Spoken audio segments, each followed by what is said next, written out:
สิทธิ์อัตตาเอ่ยว่าใจแจ้งกมลแม้นใครปลงได้คงสุขล้นชีวิตมีมองมนเกิดมาเป็นคนสมบูรณ์ดับหายเพียงร่างกายไว้ชีวาแต่กุศลผลกรรมทำมาย่อมแปลงค่ากลายเป็นทุนส่งผลให้ทุกคนเวียนวนไม่สูญสุขและทุกข์เป็นไปตามทุนที่พวกคุณได้ก่อทำมา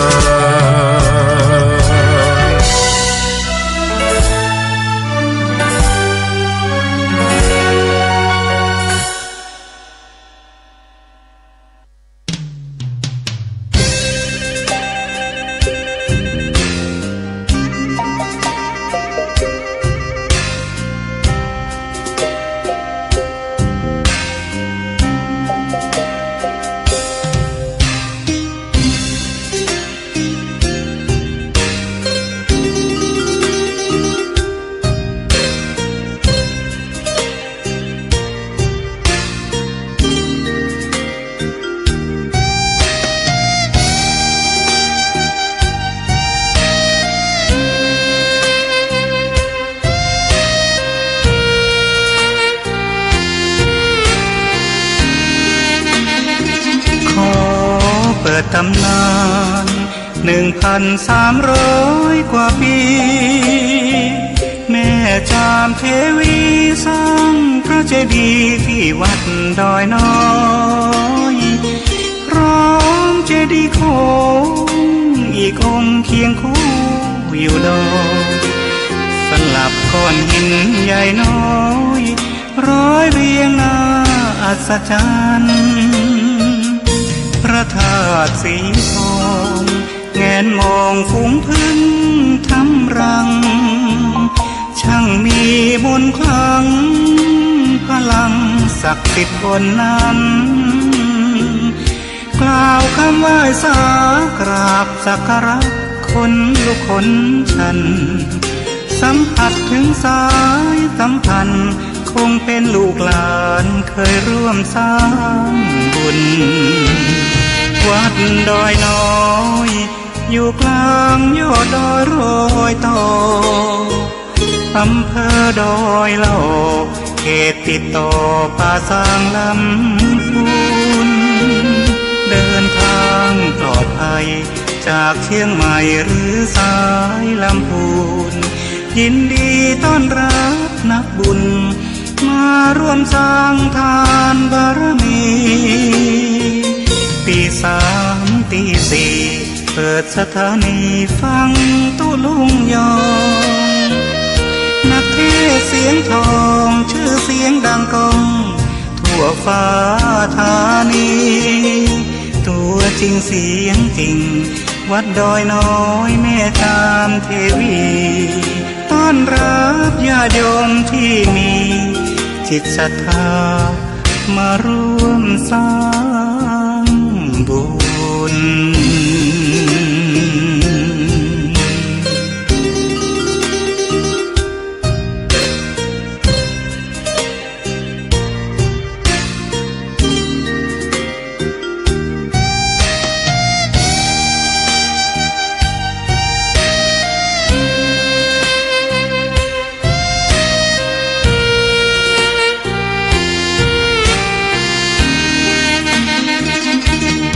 วัดดอยน้อย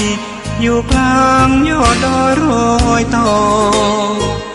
อำเภอดอยเหล่าเขตติดต่อป่าสางลำพูนเดินทางปลอดภัยจากเชียงใหม่หรือสายลำพูนยินดีต้อนรับนักบุญมาร่วมสร้างทานบารมีตี3 ตี 4เปิดสถานีฟังตุลุงยองนักเทศเสียงทองชื่อเสียงดังก้องทั่วฟ้าธานีตัว จริงเสียงจริงวัดดอยน้อยแม่จามเทวีต้อนรับญาติโยมที่มีจิตศรัทธามาร่วมสร้างบุญ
ขอความนอบน้อม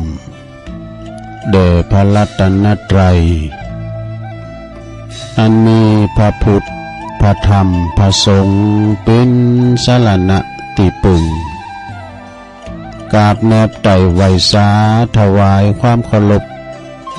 มายังครูบาอาจารย์พระมหาเถรานุเถระท่านเจ้าคณะพระสังฆาธิการพระภิกษุสามเณรเจ้าจุโตนจุองค์กูวัดวาอารามพร้อมตึงสำนักที่พักทรงตัวยขอเจริญปอนมายังบรรดาปอออกแม่ออกศรัทธาตันสาธุชนนักศีลนักบุญคุณดีทั้งหลายบ่ว่าจะเป็นปอหลวงแม่หลวงปอลุงแม่ป่าตั้งปีป่าหน้าเอาศรัทธาตื่นจ้องห้องวัดเฒ่าแก่หนุ่มกำใจยิงต่างหลายตื่นจืนขึ้นมาก็งมซ้อมเนาะมาเปิดวิทยุเปิดเครื่องฮับมาฟังรายการสัพเพเหระปะกิณกะขอนลุงไก่แจ้ง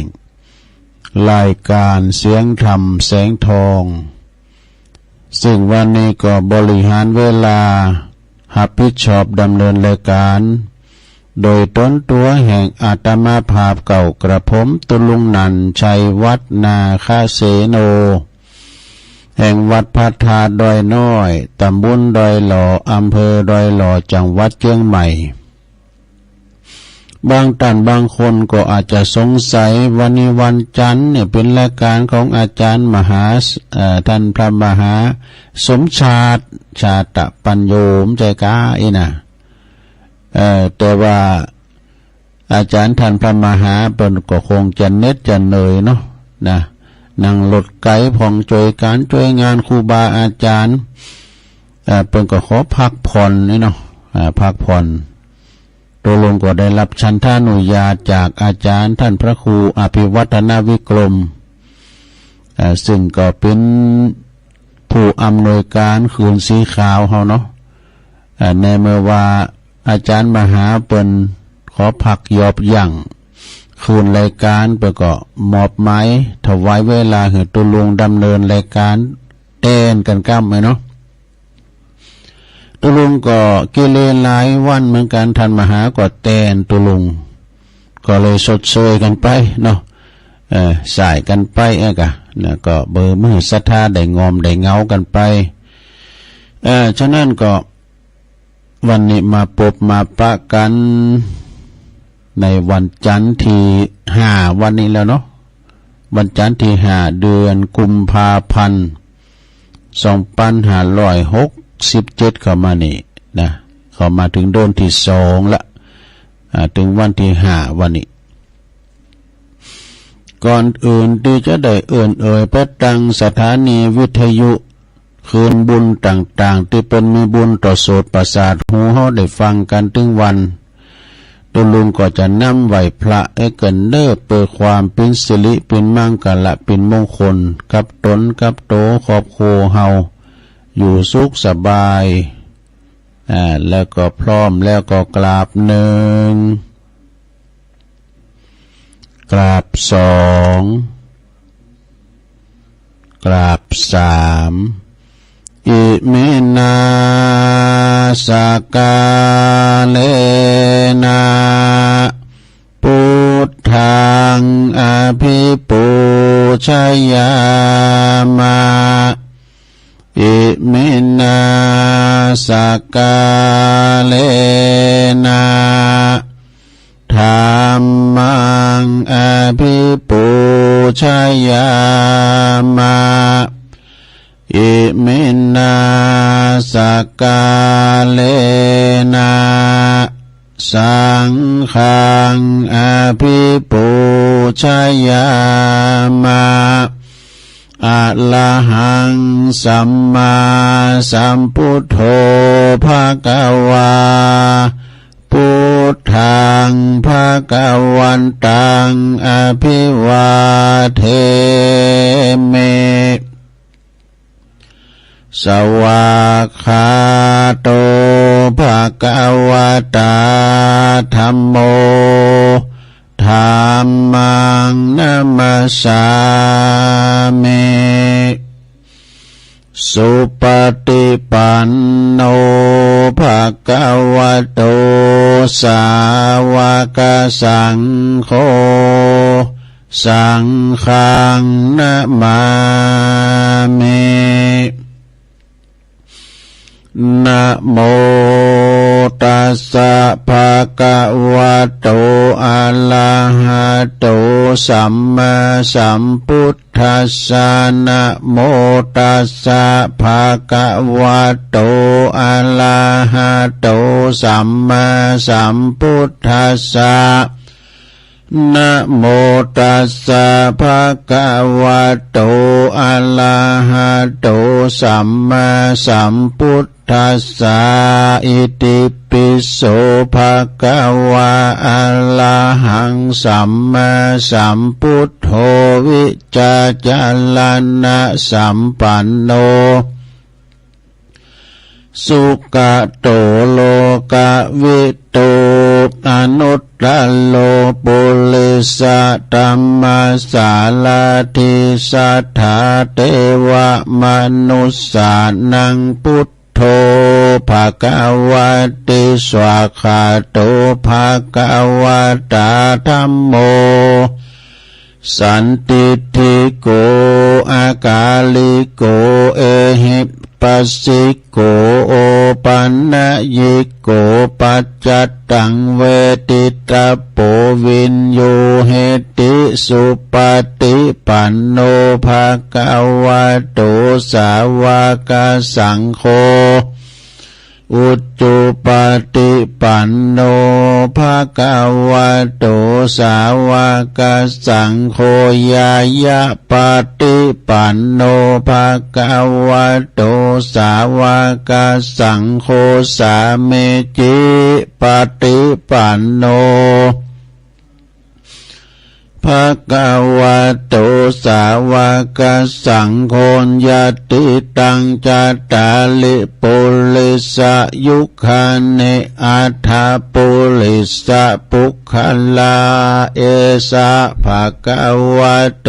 สาวกสังโฆอาหุนายโยปาหุนายโยรักขินายโยอัญจเลกาลนิโยอนุตตลังปุญญเขตังโลกัสสติจะยันโตโปธิยามุเลสักกายานังนันทิวัตโนเอวังตวังวิจัยโยโหหิจยสุจยมังคะเลอปลาจิตตปันลังเก สีเสปัทวิปุคะเลอภิเสเกสัพพะพุทธานังอากัปปะโตปโมทติสุนักตังสุมังกลังสุปาปาตังสุโหติตังสุขันโนสมโมโหโตจะสุยิถังพระมจาริสุปัทขินังกายกัมมังวาจากัมมังปัทขินังปัทขินังมโนกัมมังปานิทิเตปะทะคินาปะทะคินานิกาตวานะละพันตัตเถปะทะคิเน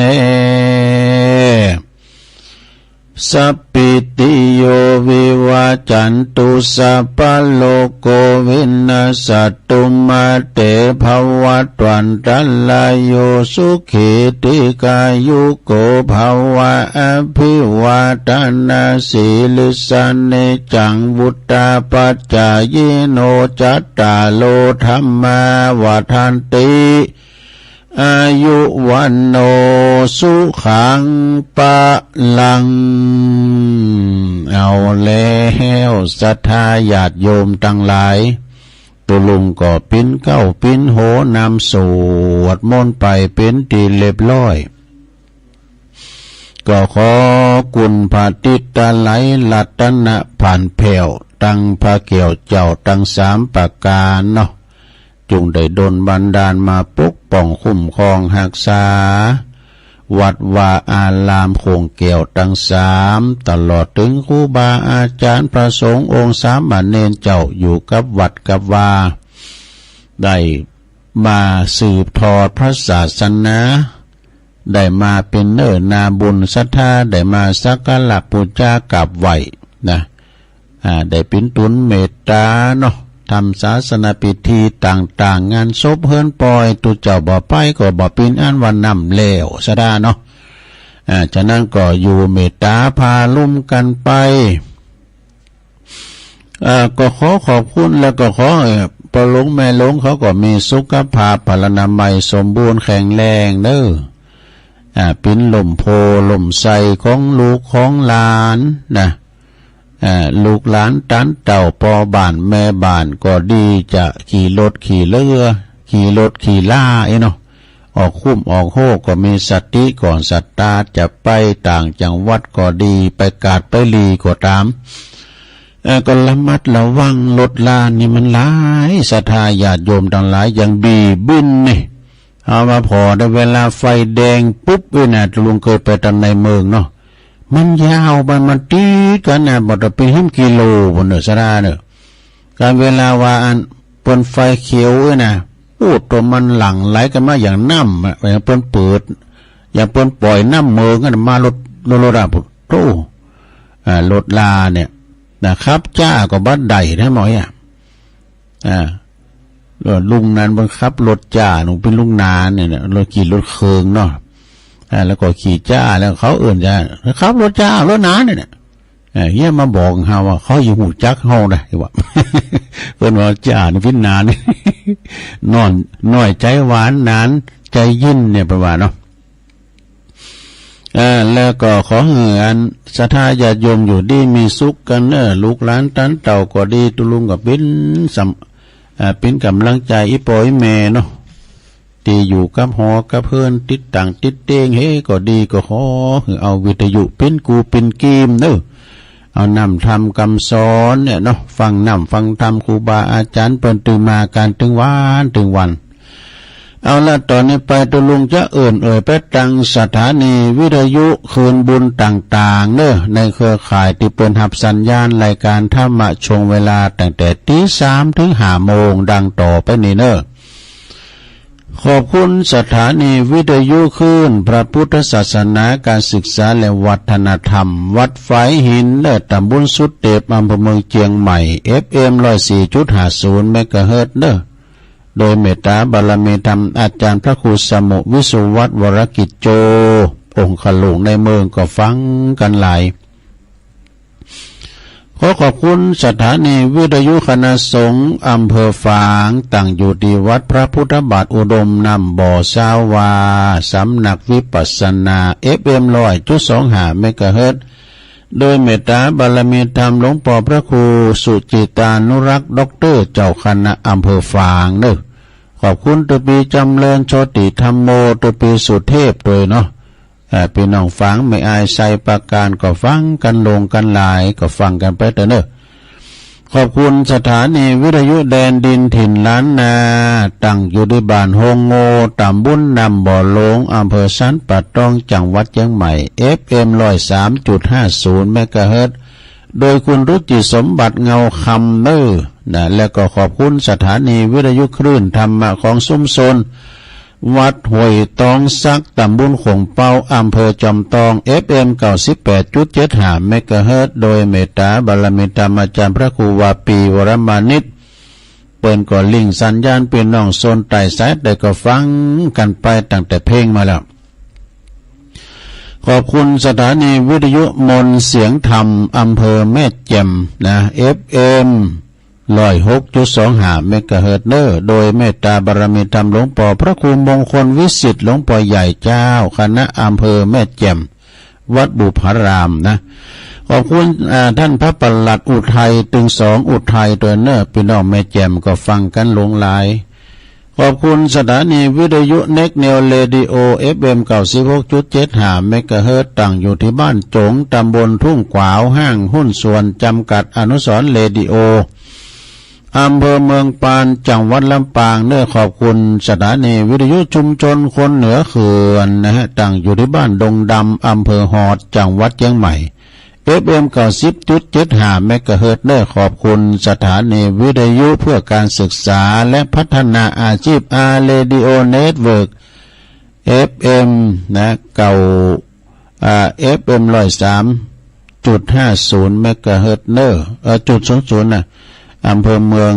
จังหวัดลำปางขอบคุณสถานีวิทยุเรดิโอเน็ตเวิร์ก FM 99.50 เมกะเฮิรตซ์วิทยาลัยเทคโนโลยีเพื่อการจัดการกฟผ.แม่เมาะลำปางขอบคุณสถานีวิทยุมจร.ลำปางมหาวิทยาลัยมหาจุฬาลงกรณราชวิทยาลัยมหาลัยสงฆ์จังหวัดลำปางเนาะวัดบุญญาวาสวิหาร FM 106.50 เมกะเฮิรตซ์ขอบคุณท่านดร.จิรศักดิ์ปันลำและก็อาจารย์แอมดอนลิงสัญญาณไปเป็นที่เรียบร้อยแล้วก็น่านฟ้าแล้วก็สีคำเรดิโอตั้งอยู่ที่บ้านนาเหลืองนอกอำเภอเวียงสาจังหวัดน่านFM 92.50 เมกะเฮิรตซ์น่านฟ้าเรดิโออันนี้ก็FM 100.25 เมกะเฮิรตซ์ตั้งอยู่บ้านปาแดดพุ่นนะคุณคุณนี่ลุงนิรันดร์ปันดอนตองเนาะอันนี้เป็นสถานีคืนบุญต่างๆได้ลงที่เปิ้นรับลิงก์สัญญาณไปนำเอาเสียงตุลุงในสู่ตันผู้ฟังถึงบ้านถึงจองฟังกันตามแต่อัธยาศัยนั่งนอนยืนเดินฟังก็ได้ทุกอิริยาบถสี่เยการบัลลบตับแต่ไปยิบจักพักร้อยไปก็ได้นะหนึ่งเข้าเป่าไฟไปพร้อมเดี๋ยวนี้มาลุ่งสางของวันใหม่แต่ตีนฟ้าย้ำยกด้วยนะตีนฟ้าย้ำยกบางคนประกอบลาบไหลอยู่อาหารตาแต่เวลาตีสองตีสามนี่มันรับโมนเนี่ยปนวานนะมันรับโมนรับหลุ่มดีนะหมออินนี่อาหารตาแต่กันเนาะในขณะที่เป็นกำลังรับไหลอยู่ในห้วงแห่งความนิทราแต่ก็บางคนนั้นก็ยังวานนะว่าเปิ้นว่าโตอาการตื่นมาตื่นมาไข่รับแล้วนะเนาะรอให้มันจะแจ้งอยู่ฮะเนาะอันนี้ก็เป็นการที่ว่าตื่นขึ้นมาแล้วก็หมุนคืนมาฟังรายการเข้าไปวันนี้มาปะกันก็ตรงกับวันจันทร์เนาะวันจันทร์ที่ 5วันจันทร์ที่ 5ของเดือนกุมภาพันธ์พุทธศักราช2567มานี่เนาะแต่เจ้าตัวลงก็ได้สวดมนต์ ย่อมจิตย่อมใจกันไปบางคนเนี่ยก็ว่าสวดมนต์โดยตุลุงแล้วนะการสวดมนต์เนี่ยประกอบว่าความสุขเกิดจากการสวดมนต์เหมือนกันเนี่ยตุลุงไปเข้ากรรมหลายตีหลายตั้งแต่ละตีแต่ละตั้งก็บ่เหมือนกันครูบาอาจารย์ประกอบสวดเป็นอย่างนะถ้าว่าไปตั้งป่าสร้างเบิ่งก่อนเปิ้นก็สวดคล้ายๆก็สวดย่องเหมือนกันนะเปิ้นสวดไปแถมแบบหนึ่งเนี่ยนะถ้าว่าสวดตีไก่มันก็เป็นคนละตีแต่ว่าบทสวดก็บางทีก็เนี่ยกว้างขวางออกไปก็มีเนาะอย่างเขาไปตั้งวัดน้องเกิดโน้หลายตีเหมือนกันเนี่ยตัวลุงอันนั้นมันเกเรครับอย่างเงี้ยนะมันอยู่ไกลถ้าปีกมาก็เกรงใจเปิ้น ออกวัดตั้งมาปีแล้วเนาะไปวัดน้องเกิดหาวันเข้ากำเนี่ยวัดบ้านใหม่กระหม่อมทองปุ้นอยู่ติดตำบลนครเจดีก็ไปทำ7 วันอันนั้นเป็นเอาแบบบักเก่าหลายวันหน่อยแล้วก็มาวัดวังคำป่อมนี่อยู่อำเภอตำบลเดียวกันเนี่ยดอยหล่อโคตรไปป่าเฮวเนี่ยมันคุ้นหูกันเนาะภาษาย่อมบอกว่าป่าเฮวเนี่ยแต่ภาษาสากลป่าช้าป่าจ้านะป่าจ้าเจดีย์3 ยอดโพสมาป่าจ้าป่าลานโสสานกรรมไม่เนี่ยไปเข้ากรรมป่าจ้าก็โสสาแล้วก็ไปเข้ากรรมที่วัดทุ่งท้อสุดท้ายกำลังออกมามซื้อนี่ก็วัดดอนจืนที่วัดห้างดูเนี่ยสถาเขาก็ไปการสวดกันโยนี่ก็ถึงประเมินกันแต่ว่าเขาไปฟังเพิ่นสวดแล้วนี่บางทีนี่ครูบาอาจารย์เพิ่นสวดหนักนะอย่างที่วัดอย่างที่อาจารย์ท่านพระครูสมเมธธรรมเสวีนี่เป็นลักเป็นเก้าในการประทานสงฆ์ด้วยประทานการสวดมนต์โดยโหยาวเนี่ยสถานเนี่ยทำมาจากกรรมจากการที่หอมใดก็มีจะหลายนะแต่เมื่อเห็นบ่เดี๋ยวนี้ทำว่าใดสถานมันความจำมันบ่ค่อยมีไปละนะถึงวันนี้กินของเก่านะ กันก่อนกันตองว่าเนี่ยมันใดโทษปณาจารย์พระครูสุเมธเนี่ยเป็นสวดไปแล้วเปิดแต่หูว่าบทสวดนั้นมีอานิสงส์อย่างใดมีเรียกว่ามีเนื้อหาสาระเป็นอย่างใดนะการป้อนก็เหมือนกันเป็นอธิบายเป็นอย่างไว้ แล้วก็สวดมนต์ก็มึนตัวกันเนาะโอ้จับอกจับใจแล้วอกแล้วใจเป็นว่าการสวดมนต์เนี่ยจะทำให้คุณเฮาเนี่ยมีความสุขว่ะนะมีความสุขเป็นความสุขทั้งตั้งกายและก็ทั้งตั้งใจเมื่อว่าเฮาลงมือปฏิบัติแล้วสุขแน่นอนเพราะการสวดมนต์คือการสร้างสมาธินี่การสวดมนต์นี่มันเป็นกรรมฐานอย่างหนึ่งนะกันว่าเฮาจิตวอกแวกไปเนี่ยบทนั้นจบแล้วอันไหนต่อเอาไหนต่อเป็นมีดูโหขอปะนะการเฮาจิตใจวอกแวกไปต่างนอกกันเฮาสอนตัวเปิ้นจะนำสวดนี่ก็ไปอย่างนึงน่ะดีนะไม่ได้คิดอย่างหรอกก็เลยว่าเปิ้นนำสวดนี่นะเปิ้นจะต้องจิตใจมุ่งมั่นนะจบบทนั้นก็เอาบทนั้นมานะต่อเนื่องกันไปบ่โดยว่าสูตรแบบพุทธนะสวดมนต์แบบพุทธการสวดมนต์นี่ก็คือการสร้างสมาธินำไปสู่การมีสติแล้วก็ประดับไปโดยสู่ปัญญาโดยเนี่ยมีสติมีปัญญาพิจารณาหูเตาตันตัวกิเลสคือโลภโกรธหลงก็บำบัดถูกต้องครอบครองครอบงำเฮาปลอดความตุกที่เกิดขึ้นเกิดการหืออภัยเนอะนะการเฮา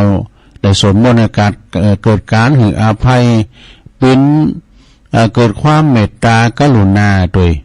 ทำให้จิตใจของคุณเฮาเนี่ยคิดไปทางบวกนี่นะเพราะว่าการสวดมนต์จึงสามารถทำให้ทุกเพศทุกภาวะทุกเพศทุกวัยแล้วก็ทุกวันยิ่งดีนะสวดถึงวันส่วนวิธีการจะสวดนั้นที่ได้ผลนั่นก็คือได้ศึกษาให้เข้าใจถึงเรื่องราวความเป็นมาความหมายของบทสวดแต่ละบทนั้น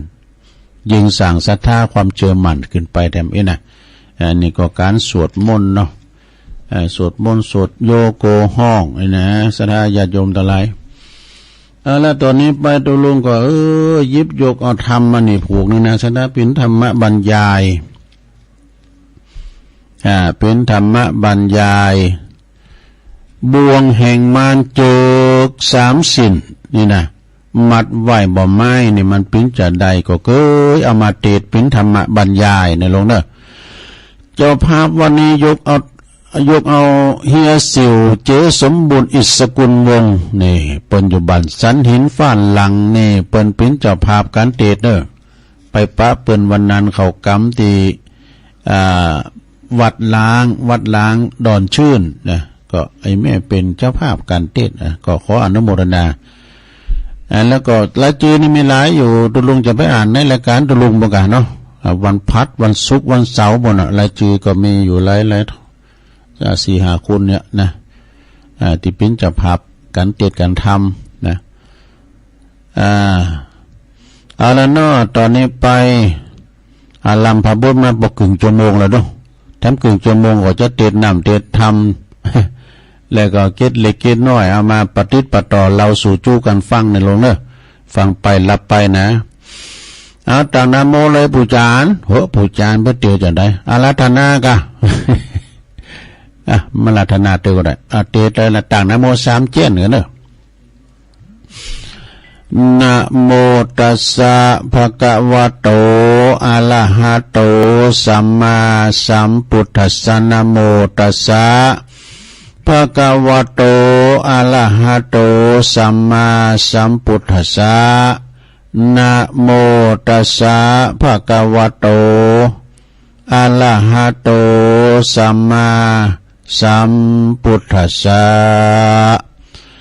สัพเพธัมมานาลังอภินิเวสายะตินี่คาถาเปิ้นลงเด้อณโอกาสบัดนี้ตนตัวแห่งอาตมาภาพก็จักได้น้อมนำเอาธรรมะอันเป็นหลักสัจธรรมคำสอนขององค์สมเด็จพระจินวรสัมมาสัมพุทธเจ้าเนิ่นมาจี้แจงแสดงธรรมแก่บรรดาพอออกไม่ออกศรัทธาตัณสาธุชนนักศีลนักบุญทั้งหลายเนาะหายผ่อนคลายในความเป็นอยู่ของชีวิตบางสิ่งบางอย่างในหมู่มนุษย์เฮาในนาศรัทธาญาติโยมปุถุชนคนเฮาในยังมืดมิดบ่ว่านะยังมืดมิดติดอยู่ในสิ่งต่างๆคือยังไกลห่างจากสัจธรรมจึงเต็มไปด้วยความวิตกกังวลอะไรอาวรณ์บางครั้งบางตอนนอนบัลลับนี่คุณเฮาเนี่ยมันนอนบัลลับนี่ก็นอนบัลลับมันดึงกึดนะตัวลงบางทีในก็นอนบัลลับมันดึงกึดไปในปุถุพระเมืองเป่าเมืองฝางปุถุพระเมืองสวรรค์วิมานไปกึดไปหมดก็มันนอนบัลลับมันดึงกึดไปกึดเผื่อหูคิงมันกึดเข้าไปจะหนักแล้วนะเพราะใจของเฮาก็ไปผูกพันในวัตถุสิ่งของนะเช่นเขาจะไปทำบุญจะไปวัดจะไปฟังเทศน์ฟังธรรมก็บ่ได้เพราะหยังเพราะมีบ่วงแห่งมารทัดทานไว้นี่บ่วงแห่งมารนี่มีหยังปะล่ำก็เลยบ่ได้สร้างคุณงามสร้างความดีสังแหละห่วงนักกังวลนักกอดทุกข์นักหูจักปลดปล่อยหูจักปรุงวางหูจักปล่อยเพราะว่าก็จะค่อยๆบรรเทาไปนี่อันนี้เป็นธรรมตุอุ้ยเนอะ หลวงปู่ตุอุ้ยเฮานะหลวงพ่อบุญปันปุญญธรรมโมอันนี้ก็เอากินมาหลายปีแล้วเป็นธรรมะบรรยายเนาะเป็นว่าประกาศที่ปุถุชนคนเฮานี่นะเมื่อยืนเดินนั่งนอนเคลื่อนไหวได้เป็นธรรมดาที่มีจิตใจจะต้องคิดมีวิธีก็ห่วงมีชีวิตก็ห่วงแต่ห่วงนักยึดนักก็หมดอิสรภาพนี่ตึงหาบตึงกรนี่แปลว่า หาบก็หาบก้อนก็ก้อนติวก็ติวเนาะจนถึงแก่จนถึงเฒ่าชะแลแก่ชราองค์สมเด็จพระสัมมาสัมพุทธเจ้าตัวจึงได้ตรัสไว้ว่าในการดำเนินชีวิตนาโดยใจสติใจปัญญาสติเหมือนห้ามล้อรถวะนะเหมือนเบรกนะสตินี่นะปัญญาเหรอปัญญาหูดีหูเสเหตุและผลเนี่ยเพราะว่าอย่าไปหักโลภโกรธหลงจนเกินพอดีมีมัชฌิมะคือมัชฌิมาปอปานกลางนี่ก็พอละนะมีปัญญาเป็นสัญญาณไฟนี่ปัญญาคือสัญญาณไฟเหมือนเฮาใจไฟฟ้าสดาญาติโยมใจไฟฟ้านี่มีทั้งกุลมีทั้งโทษถ้าใจบัดจางอาจถึงตายได้เพราะว่าไฟฟ้านั้นมีทั้งคุณและโทษมีคุณอันนั้นแล้วก็โทษมหันต์เนี่ยจำเป็นที่จะต้องมีเครื่องตัดเรียกว่าเซฟทีคัตติดตัดไฟนะ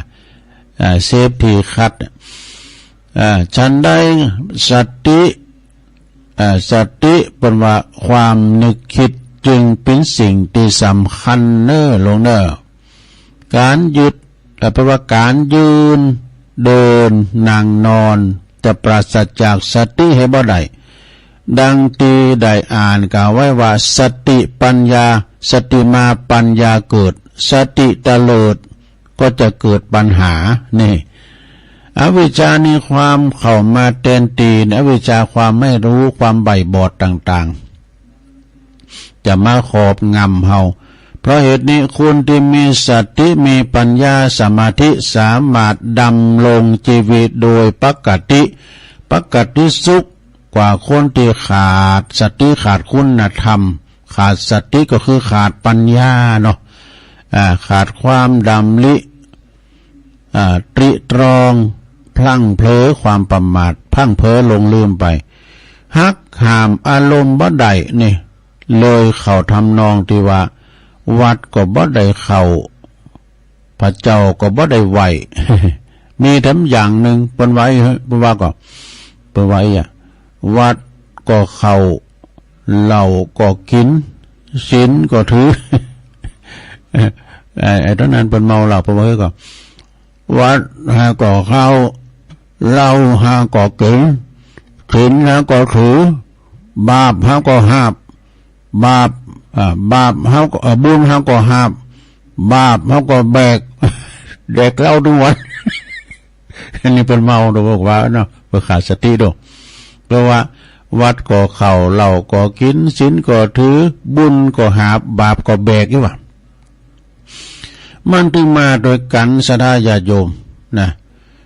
เพิ่นว่าเอาบาปเป็นทุนเอาบุญเป็นกำให้นี่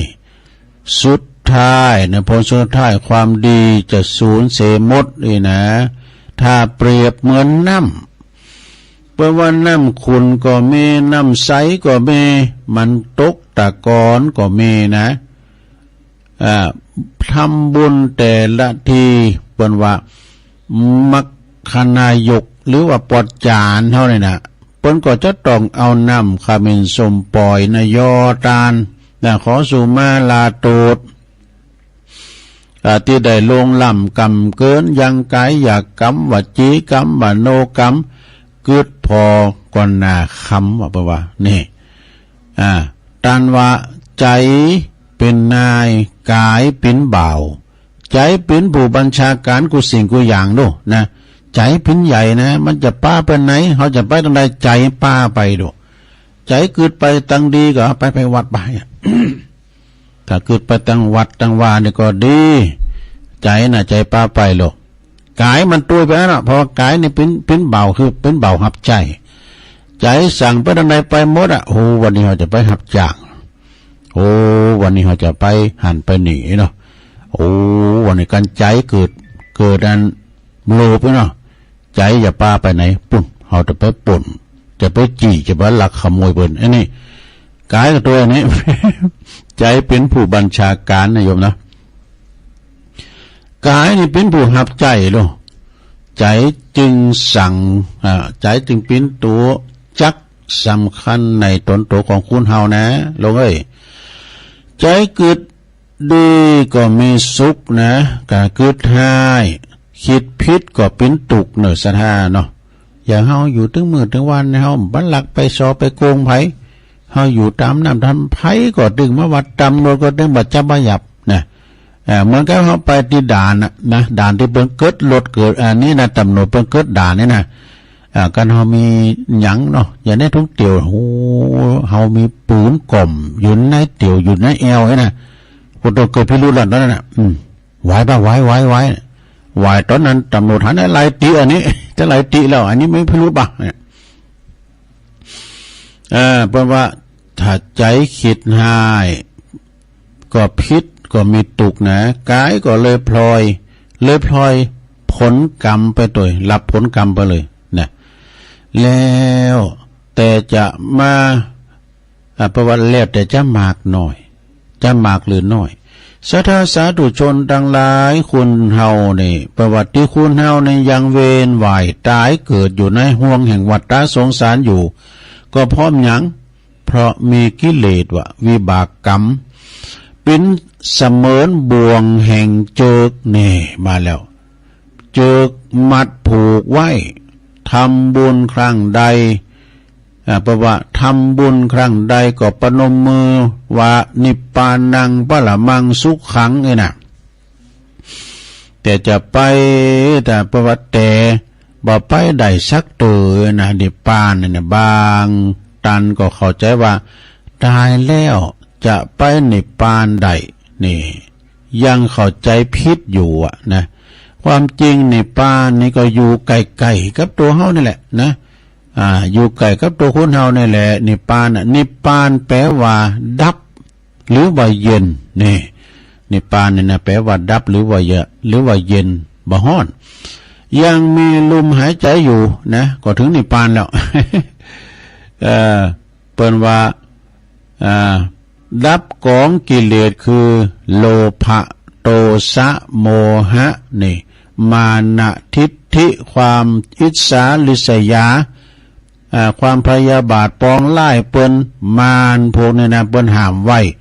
บ่หือไปนิพพานเด้อกันทำเมียนอารมณ์อย่างนี้นะเปิ้นบ่หือไปนิพพานว่าเมื่อดับได้แล้วบังคับได้แล้วก็เย็นเบิกบานสำราญใจเฮาบ่มีโกรธบ่มีเกลียดบ่อิจฉาริษยาไผบ่พยาบาทปองไล่ไผนะอุปทานความยึดมั่นถือมั่นมารตัวสำคัญมี3จำปกด้วยกันให้ลงมาร3จำปกมีหยังปร่ำประวัติ1พุทธังคีเวนี่ความหักลูกเนี่ยเหมือนเจิกผูกคอดูเหมือนเจิกมัดคอนะ2ภริยาหัตเถภริยาหัตเถเนี่ยก็คือหักเมเหมือนปอผูกศอกนี่หักลูกนี่เหมือนเจิกผูกคอหักเมเหมือนเจอผูกศอกเลือกก็3ท่านนางปาเทหักเข่าหักของสัมปติสมบัติภัสถานี่เหมือนกับปลอกซุปตีนนี่จะไปไหนก็เติกกับเจิก3สินเนี่ยนะจะไปบุญไปหยังก็เป็นโหงนะเป็นโหงบานโหงเฮิรนโหงลูกโหงแม่โหงเข่าของสัมปติเมื่อเป็นมาเจิก3สินมาฝันมาขินหือเป็นเจิกหือเป็นเจิกแล้วก็หือกิ่งเกิดอยู่ในแห่งวัฏสงสารแน่สิ้นที่1แปลว่าสิ้นที่1ลูกหลานเหลนสิ้นที่2ภรรยาสามีสิ้นที่3ทรัพย์สมบัตินี่ทั้งที่หูอยู่ว่าสิ่งเหล่านี้นะมันเป็นสิ่งสมมุติขึ้นมานี่ตายแล้วก็เอาไปบ่ได้สักอย่างจึงอาจจะกล่าวได้ว่ากิเลสที่มีมนต์ขลังนี่กิเลสนี่นะมีมนต์ขลังดูองค์สมเด็จพระสัมมาสัมพุทธเจ้ายังทรงยังทรงเป็นเจ้าชายที่สิทธัตถะอยู่นะแล้วนะเปิ้นบ่ได้ออกบวชเลยนะเปิ้นก็ทรงเบื่อหน่ายนะบ่วงแห่งมารเนี่ย บ่วงแห่งม่านต่างหลายเนี่ยหันว่าเป็นของหน้าเบื่อหน่ายกายแกนบ้าหนาอภิลมจมจืนความสุขโลกีมีเพียงชั่วขณะเองนะเป็นอนิจจังบ่ยั่งยืนถาวรสักเท่าใดนะมีพลัดพรากมีจากมีเจอฝืนมัวเมาอยู่ในเหมือนอยู่กับเป็นว่าอยู่ในคุกในตารางวะเนาะตารางดวงใจหมดอิสรภาพ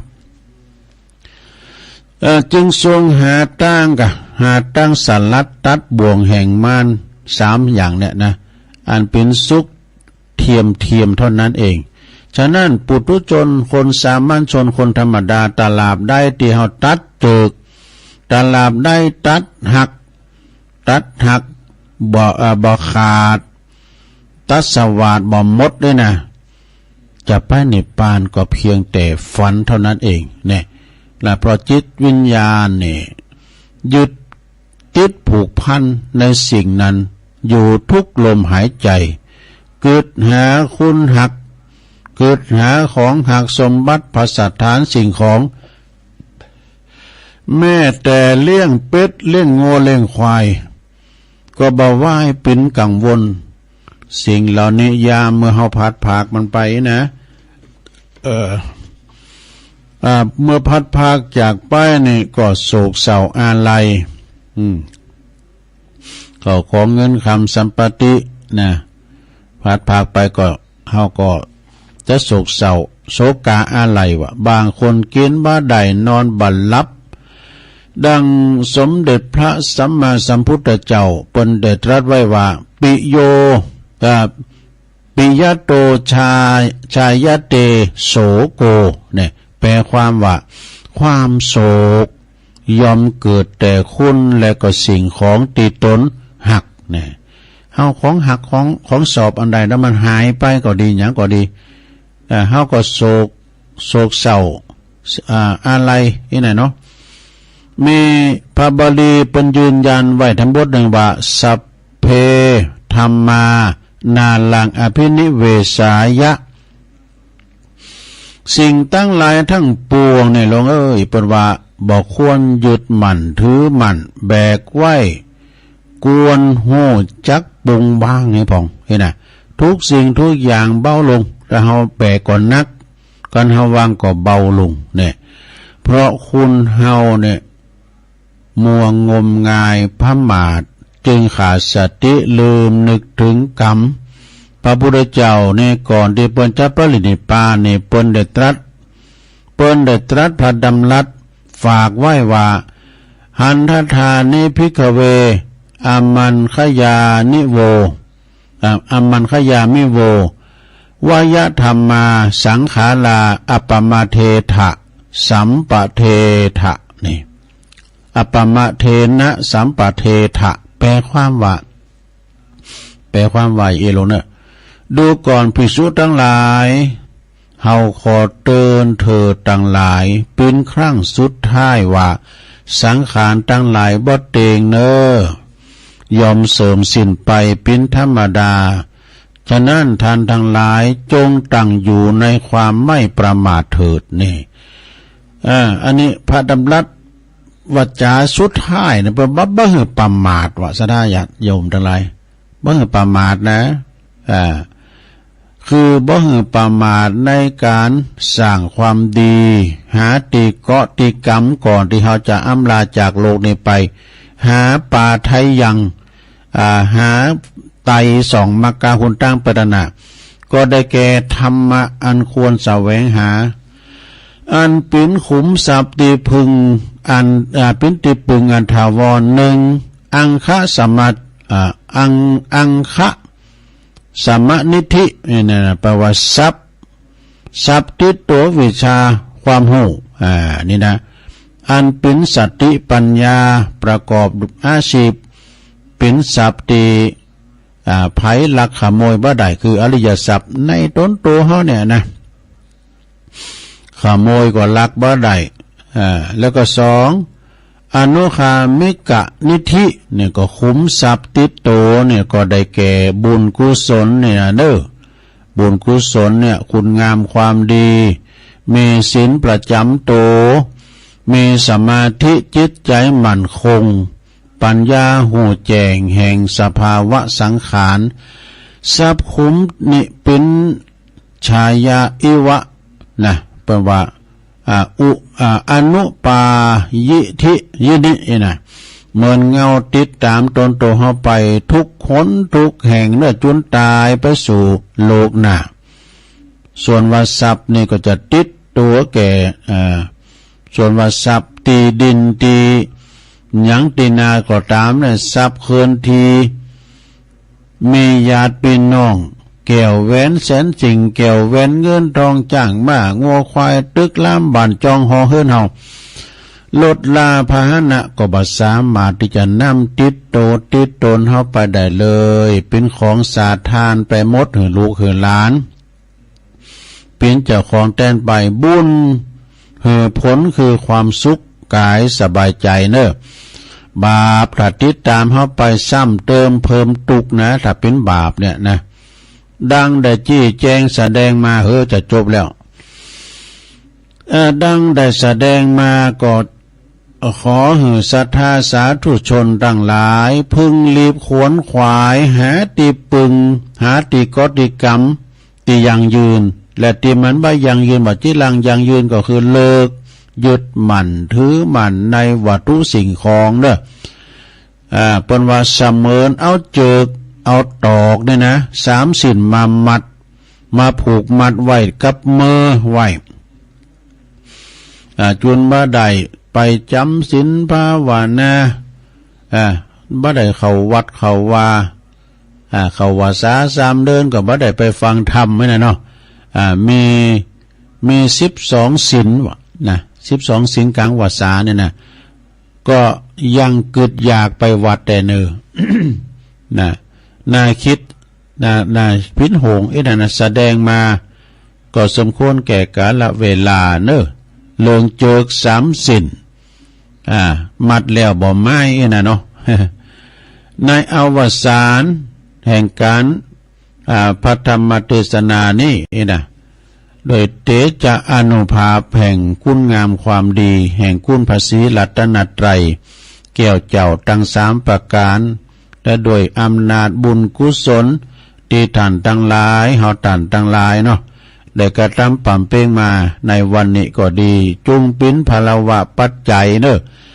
ดลบันดาลให้ท่านทั้งหลายประสบแต่ความสุขความเจริญความสมหวังในสิ่งที่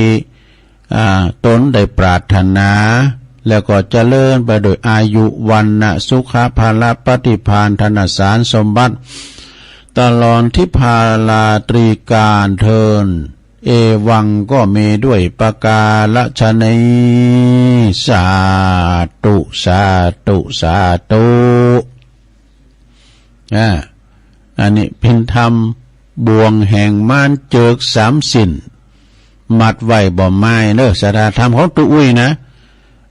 ธรรมของหลวงปู่หลวงพ่อบุญปันปุญญธรรมโมจบลงไปสาธาเอาปอนกับเฮียสิวกันเด้อเอาการตึงลงตึงหลายวันนี้เจ้าภาพเฮียสิวเจสมบูรณ์อิสกุลวงศ์พร้อมโดยคณะศรัทธาต่างหลายทั้งปวงเนาะถึงหมดเป็นเจ้าภาพรวมกันเอาปอนได้เกินสัพปิติโยวิวัจจันตุสัพพะโลโกวินาศตุมาเตภวัตวันตรายโยสุขีติคายุโกภวะอภิวาทนาสีลิสานิจังวุธาปจายโนจัตตาโลธรรมาวัตันติอายุวันโนสุขังปะลางเอาแล้วจะท่าก็ฟังฟังธรรมไปจบลงไปเดียวตอน2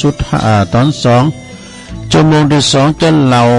เบ็ดตะเล็ดหลายอย่างอยู่เรานิทานด้วยนิทานเรื่องหยังตุมันมีหันเรื่องนี่ก็เข้าอกเข้าใจเศรษฐีกี่จีเนอะอันนั้นตาเศรษฐี มีเขาของหลาย10 โกฏก็เดียวก็ถ้าฟังตะลงยอบยั่งพักเบรกกันเดียวกินน้ำกันเดียวเนาะสะดาเจริญปอน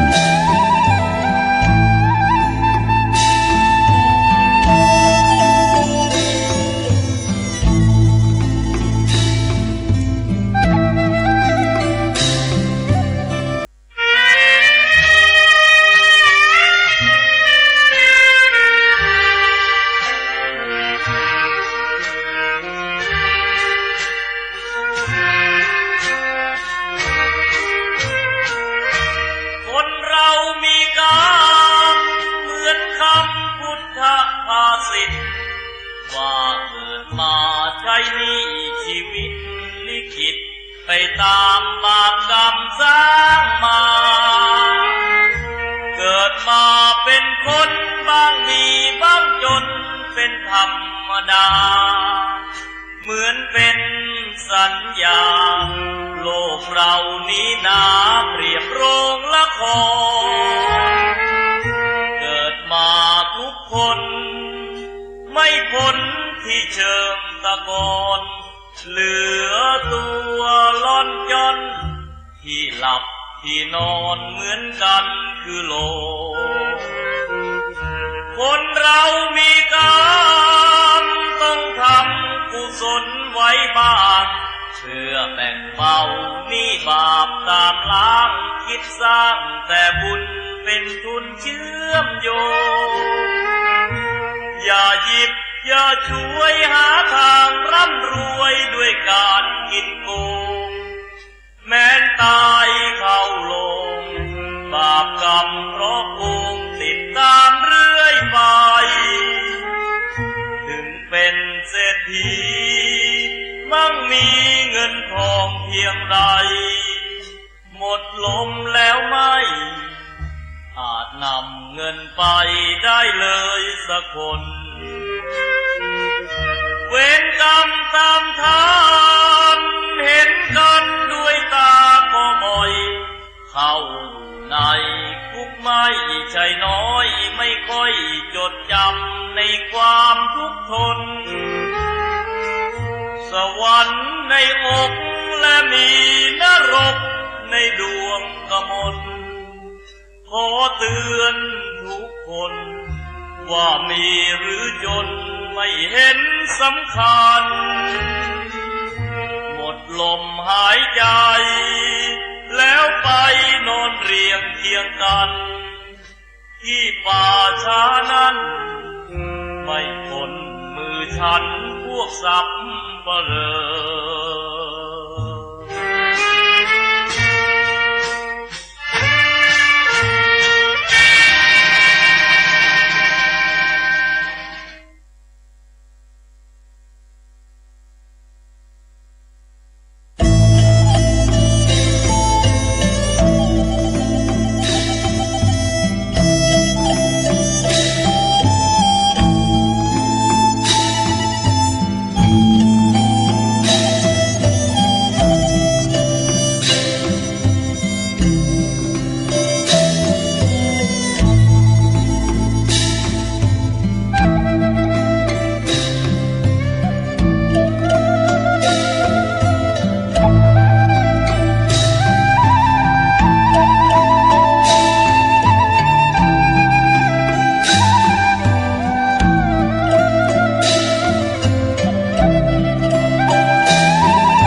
ศรัทธาญาติโยมต่างหลายตุลุงก็จิบน้ำจุ่มคอมามีแห่งจะอู่ต่อ เตียวไปเตียวมายืดสินยืดสายก็มาปะกันทำทรงนะเนาะศรัทธาทรงนี้ก็เป็นทรงสุดท้ายทรงที่สองก็มาเล่าสู่จู้กันฟังเด้อศรัทธาญาติโยมต่างหลายฟังกันไปก็รับกันไปนะลงเด้อทำเจ้านี่ก็เน็ตนะเกนะทำตัวอุ้ยนะเปิ้นหือปรุงว่างให้พอว่าลงก่อนเฮาปรุงเฮาแบกก่อนนักนะบางเธอบางทีนี่เฮาก็ต้องปรุงว่างนะแต่ลูกหลานตานเต่าเฮาเนี่ยโอ้ยมันความคิดมันเหมือนกันอย่างตัวลุงเนาะบ่เฒ่ามาอู่กับเนนเนี่ยมันความคิดไปคุณอย่างนะเนนเขามันวัยรุ่นอยู่ดิชักเตอเฮามันบัดดีนะเนี่ยเขาว่าดีเนี่ยมันก็ความคิดมันจะโซนต่างกันหน่อยเด้อกับลูกกับหลานเนี่ยนะลงปรุงว่างให้พอเติมเนี้ยจะเกิดก็คือมันเกิดเถอะแต่โง่เกิดก็ยำหกเอาหกไม่ยำไว้เนาะจะมาเถอะทำบุญไปนะทำบุญทำกุศลไปปรุงว่างมีหันบทหนึ่งอาจารย์พระครูสุเมธธรรมเสวีเป็นบอกว่าถ้าบุญเฮาหมดนะหมดทุกอย่างนะเพราะว่าถ้าบุญเฮามีทุกอย่างถ้าบุญเฮามีนะมีกูอย่างนะซะนะมีลมหายใจอย่างน้อยเนาะถ้าบุญเฮาหมดทุกอย่างนะ ใหญ่เพราะว่าสุขโขปุญญสะอุจจโยการสั่งสมบุญนำความสุขมาเหอะสุขนั้นก็มีหลายแบบสุขเมืองบุญสุขเมืองคุณสุขเมืองฟ้าสุขไปน่ะก็คือพานิพพานใจนะสุขมีข้าวไว้กินสุขมีแผ่นดินไว้อยู่สุขมีกูนอนนำสุขมีเงินมีคำติ้มถงติ้มไตสุขได้อยู่เฮิรนหลังใหญ่มุงกระดานสุขมีลูกมีหลานมันนางเวทเฝ้าในโรงเนอสุขของคุณเราก็ฟังธรรมอย่างเดินในละอ่อนหนุ่มคนรับหมดมีการไม่หลงพอหลงเขาน่ะก็ฟังเนาะอันนี้บุญเด้อซะได้เด้อบุญมีทุกอย่างบุญโยงบุญเรืองอันนั้นใจอันนี้พอบุญโยงนี่ พอบุญโยงบุญเรืองนี่พูดไปอยู่ศาลาบันศาลาบนนะน้ำแพร่ แต่ว่านี่ไปปล่อยหลงเนี่ยสถานวัดมอนห้วยแก้วคุณหนักคุณหลายเนอะ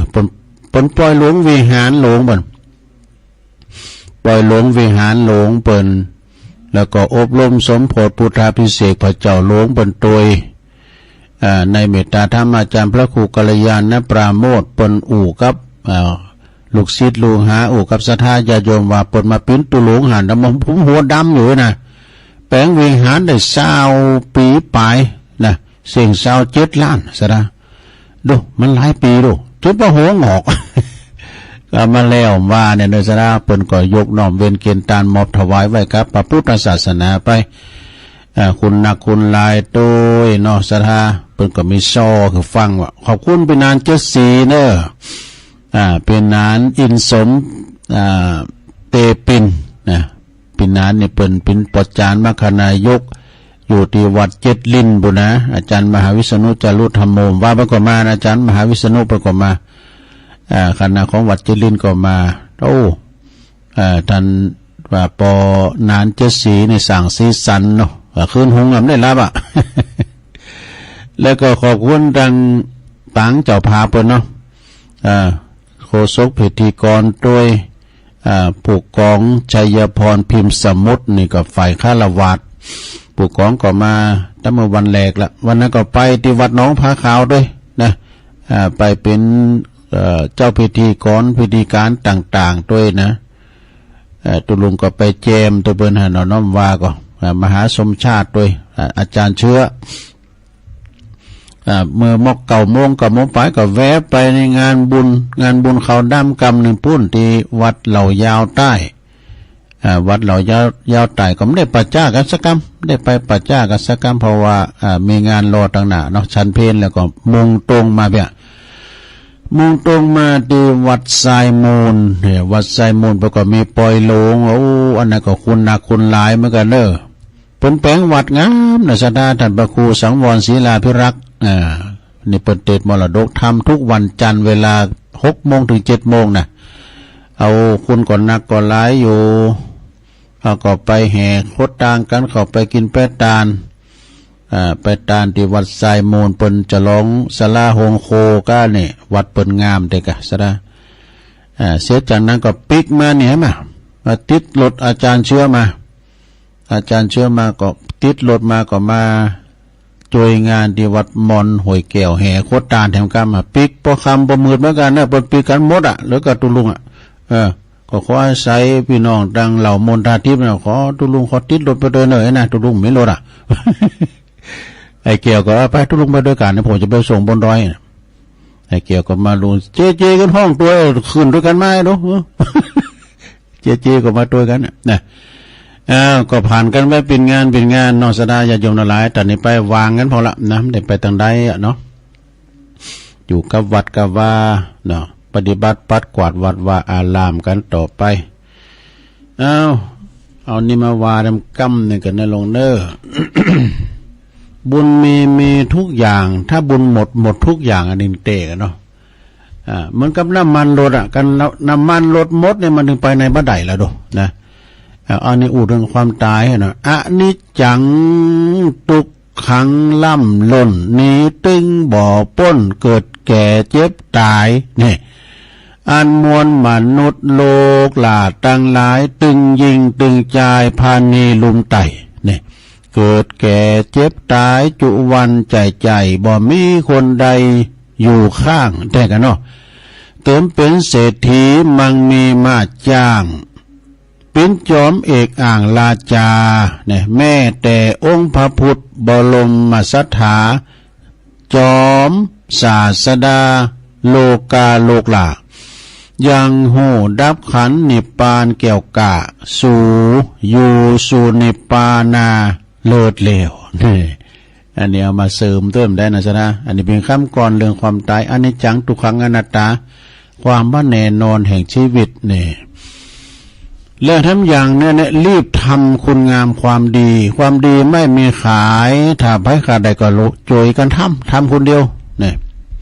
เป็นว่า10เทนพระบดเตาคมขวานเนี่ยคมขวานก็มุยนะเราเนี่ยมุยก็คือขวานนะ10แบบว่าหลาย10ล้านบดเตาลูกเต่าเนี่ยลูกเต่าเนี่ยมันเป็นเก้าอย่างเป็นลูกกับหมู่นั้นเนี่ยเป็นล้านเนี่ยห่างไกลไปหน่อยนี่อยู่นะหักษาศีลธรรมเตะยิงใจหนุ่มเท่าจักใดเป็นแห้งบ่แคล้วเนี่ยจักใดเป็นแห้งบ่แคล้วคุณบ่มีศีลบ่เป็นน้ำแล้วนะบ่เป็นเกศแก้วเนินนายเนี่ยโบราณว่าไว้ทำให้นาควายจังเปิงแห้งควายบ่มุ่นมังเข่านี่บ่มุ่นมังเข่าแบบเป็นว่าเกม เป็นว่าเกมเตรียมไว้เนาะถ้าว่าเป็นกำมือเขาก็เกมจะปลูกพืชต้องเตรียมดินนี่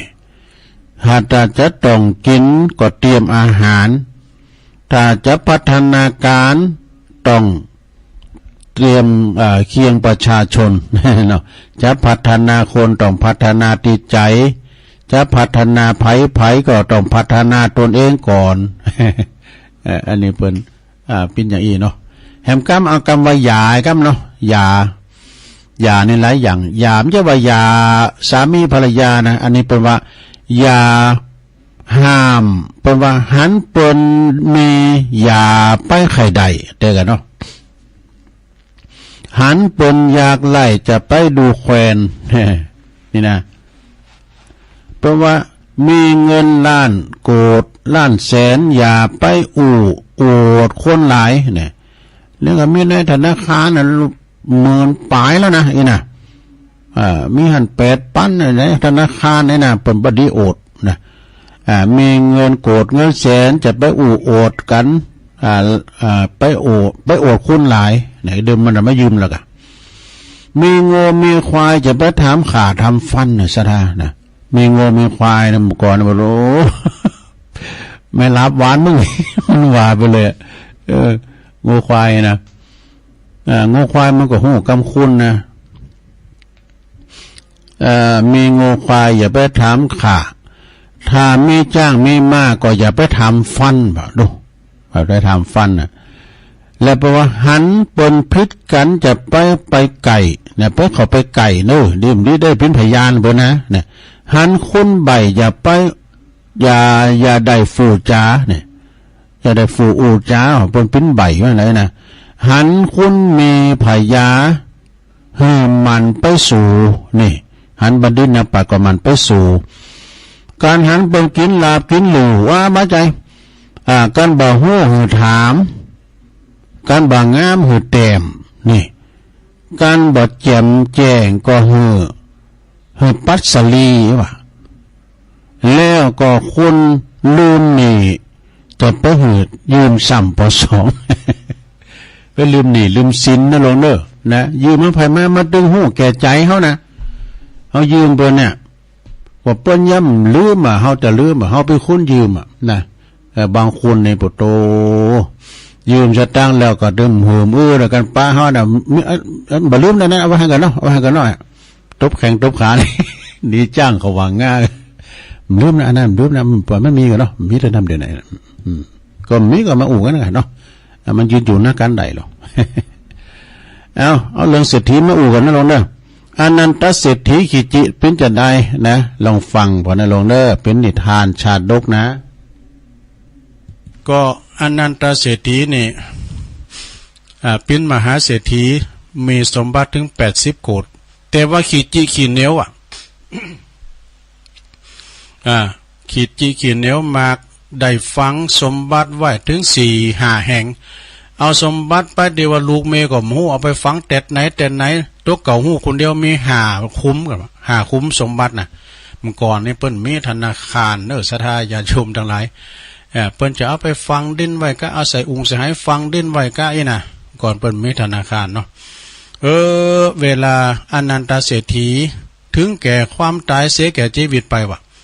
ก็บ่ได้บอกไผบ่ได้บอกให้ลูกชายเปิ้นมีลูกชายคนหนึงนะบ่ได้บอกให้ลูกบ่าวลูกชายไว้สักกำตายแล้วจึงไป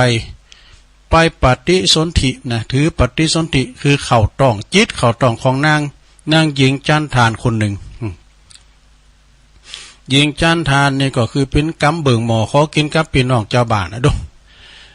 ชีวิตมันพลิกพลันนะสดาเนาะเป็นเศรษฐีอยู่ดีๆแต่ตายปุ๊บจิตมาเข้าต้องของนางจันทานเป็นคุณเป็นตุกตะไปวะเนี่ยอย่านอนมันแน่นะในหมู่บ้านจันทานนั้นมีถึง1,000 ตระกูลวะดูมีถึง1,000 ตระกูลนะบ้านจันทานนี่นะพระเจ้ากรุงสาวัตถีก็ทรงตั้งบุตรของอนันตเศรษฐีนะคือเปิดมีลูกคุณเนาะแล้วก็มีลูกแล้วก็ตั้งคือพิเศษฐีต่อจากปอไปนะเนาะมูลสิริมูลสิริเหือนได้เป็นเศรษฐีแตนปอฝ่ายหมู่บ้านจันทานนั้นเนาะฝ่ายหมู่บ้านจันทานคือหลังจากที่ท่านเศรษฐีตายแล้วเอาจิตมาเข้าต้องนางยิงจันทานแล้วนับตั้งแต่เศรษฐีขี่เนวนั่นนะขี่จิเนาะธนีนั่นนะได้มาถือปฏิสนธิในต้องของหญิงจันทานคุณนั้นหนึ่งคุณนั้นแล้วนะก็ทำปรากฏว่าทำเหมือนโภกจันทานตั้งหลายนะเป็นว่าตึงมดนะโอ๊ตอยากว่ะนั่นโอ๊ตอยากหากินกับมะคองมันของสะพัดคือว่าป้อปากป้อตองว่ะแต่ก่อนมายิ้มเดี๋ยวนี้ว่าหาหม้อหาแม่มนะก็ไม่ได้กินนะตุกอยากจนไปติ๊กไปขอกำเบิ่งหมอขอกินได้ไหนเปิ้นก็ไม่ไข่กินไข่ตาลนี่นะเขาจึงกึดเนาะโหนาตุกตาก็เลยกึดแยกกันออกไปเป็นพวกละ500 ตระกูล500 ตระกูลแยกออกจนถึงฝ่ายละ2 คูณว่ะดูซับเข้าไปซับซอยเข้าไปเหลือ2 คูณจึงได้ฮู้ว่าหญิงที่มีต้องเตียนปู่เศรษฐีมาขอต้องนะเป็นกาลกินีว่ะนะเป็นตัวกาลกินีแล้วเขาก็ตั้งหลายเนาะขับไล่นางออกจากการหมู่บ้านไปวะนะจากผู้หญิงทั้งหลายนั้นก็ได้ออกจากแม่หญิงคนนั้นก็ออกจากโภกแล้วก็เที่ยวไปคนเดียวกำเบิ่งหมอขอกินไปตามลำพังไปตามบ้านน้อยเมืองใหญ่บางวันก็ได้กินบางวันก็ไม่ได้กินบางวันเพิ่นก็หืดตานวะนะบางวันก็บ่ได้ทนลำบากยากเย็นไปจุนกระทั่งวันนางคลอดลูกออกมาเนี่ยเกิดปู่เศรษฐีออกมาแล้ว คลอดลูกออกมาแล้วลูกนั้นก็เป็นว่าเหมือนบ้านเหมือนเมืองเหมือนลูกพี่น้องเจ้าบ้านเป็นอย่างไรลูกนั้นมีมือมีเท้ามีหูมีจมูกมีปากแล้วก็เป็นที่นาเกตนาโกว่ะอุดโตเป็นนาเกตนาโกเหมือนกับผีปีศาจดูในธรรมเมืองมันก็ว่านะใช่ไหมนะตุลุงเคยเด็ดตีกรรมกันวันไหนหญิงนั้นปาลูกไปขอตาเนี่ยนะหรือว่าไปหาหับจ่างขอแลกเขากินก็บ่ได้ยังวะนะไปขอต้านก็บ่ได้ไปขอหับจ่างไปก็บ่ได้เมื่อลูกโตพอที่จะขอต้านเองได้แล้วเนาะลูกมันใหญ่เว้ยได้ลูกมันใหญ่พอที่จะหากินเองได้แล้วจนกระทั่งนะแม่ก็เลยมอบโล่รางวัลไม่ใช่มอบกะลาขอต้านเนี่ยกระเบิงตีว่าขอต้านเนี่ยแล้วก็เที่ยวไปขอต้านนะลูกเนอะลูกไปซอหาเลี้ยงตองคนเดียวเนอะนะไปเข้าเด็กนั่นก็เที่ยวไปขอต้านไปได้กินพร้อมนะ จนว่ากระทั่งมาถึงประตูบ้านเก่าของตนบ้านเศรษฐีเก่านะจึงนึกชาติได้ว่าเนี่ยมาถึงหันขึ้นแล้วนึกกึดถึงจาดเก่าปังหลังใดอันนี้มันบ้านกูรู้เนี่ยโอ้ใหญ่โตโอฬารในบ้านกูไม่เนี่ยในลูกหลานกูไม่แน่มดกึดได้ทันทีระลึกจาดได้เมื่อว่าระลึกจาดได้แล้วก็เข้าไปในบ้านกันเนาะเด็กชายคนนั้นเข้าไปในบ้านในนามที่ว่าอดีตปิ้นปอเขาเอาลูกเล็กๆม้วนลูกชายน่ะคือปิ้นหลานน่ะมีซักปิ้นหลานของตัวเก่าลูกเล็กๆของลูกชายนะมีซักปิ้นหลานของตัวเก่ากำลังลิ้นเนี่ยก็แลนเข้าบ้านตกอกตกใจหายไวว่ะหายไวพกเบาไพรคุณรับใจตั้งหลายมาหารใส่พุทโธละอ่อนนี่นาอย่างยักษ์อย่างนี้นั่นบินที่จูดีเอาก็ไล่ตีไล่บุบไล่ตีออกบ้านไปพระพุทธเจ้าเปิ้นไปบิณฑบาตมาซุบจับที่หันบดีจึงตรัสกับพระอานนท์ว่าทารกที่เกิดของอยากเยื่อเมื่อก่อนจันแล้วปังหลังน่ะก็คือเป็นเศรษฐีที่อยู่บ้านหลังนี้เนาะพระอานนท์พระอานนท์ก็จึงคุณเข้าไปนะคุณเข้ามากกันหลายแล้วเนาะก็ปากันมาในคุมของท่านเศรษฐีเก่าละอ่อนตีเป็นเศรษฐีเก่านั่นก็อยู่หั่นนะห้องลูกเศรษฐีออกมาลูกเบาเศรษฐีก็ออกมาข้าราชบริวารทั้งหลายเนาะคุณใจขาดทาสทั้งหลายก็มาประชุมพร้อมเวลานั้นก็มีมหาชนกันมามุงกันพอประชุมกันอย่างเนื่องแน่นนะไทยมุงละเนาะพระพุทธเจ้าก็จึงตรัสถามลูกเศรษฐีขึ้นว่าหู้จักเด็กคุณนี้ก็นะถามลูกของเปิ้นนะถามลูกของนั้นท่านเศรษฐีเนี่ยลูกของเปิ้นก็ว่าตอบว่าโอ้บ่ฮู้จักเด้อข้าพเจ้าบ่ฮู้จักอะไรอ่อนคนเนี่ยนะจึงตรัสว่านี่แหละ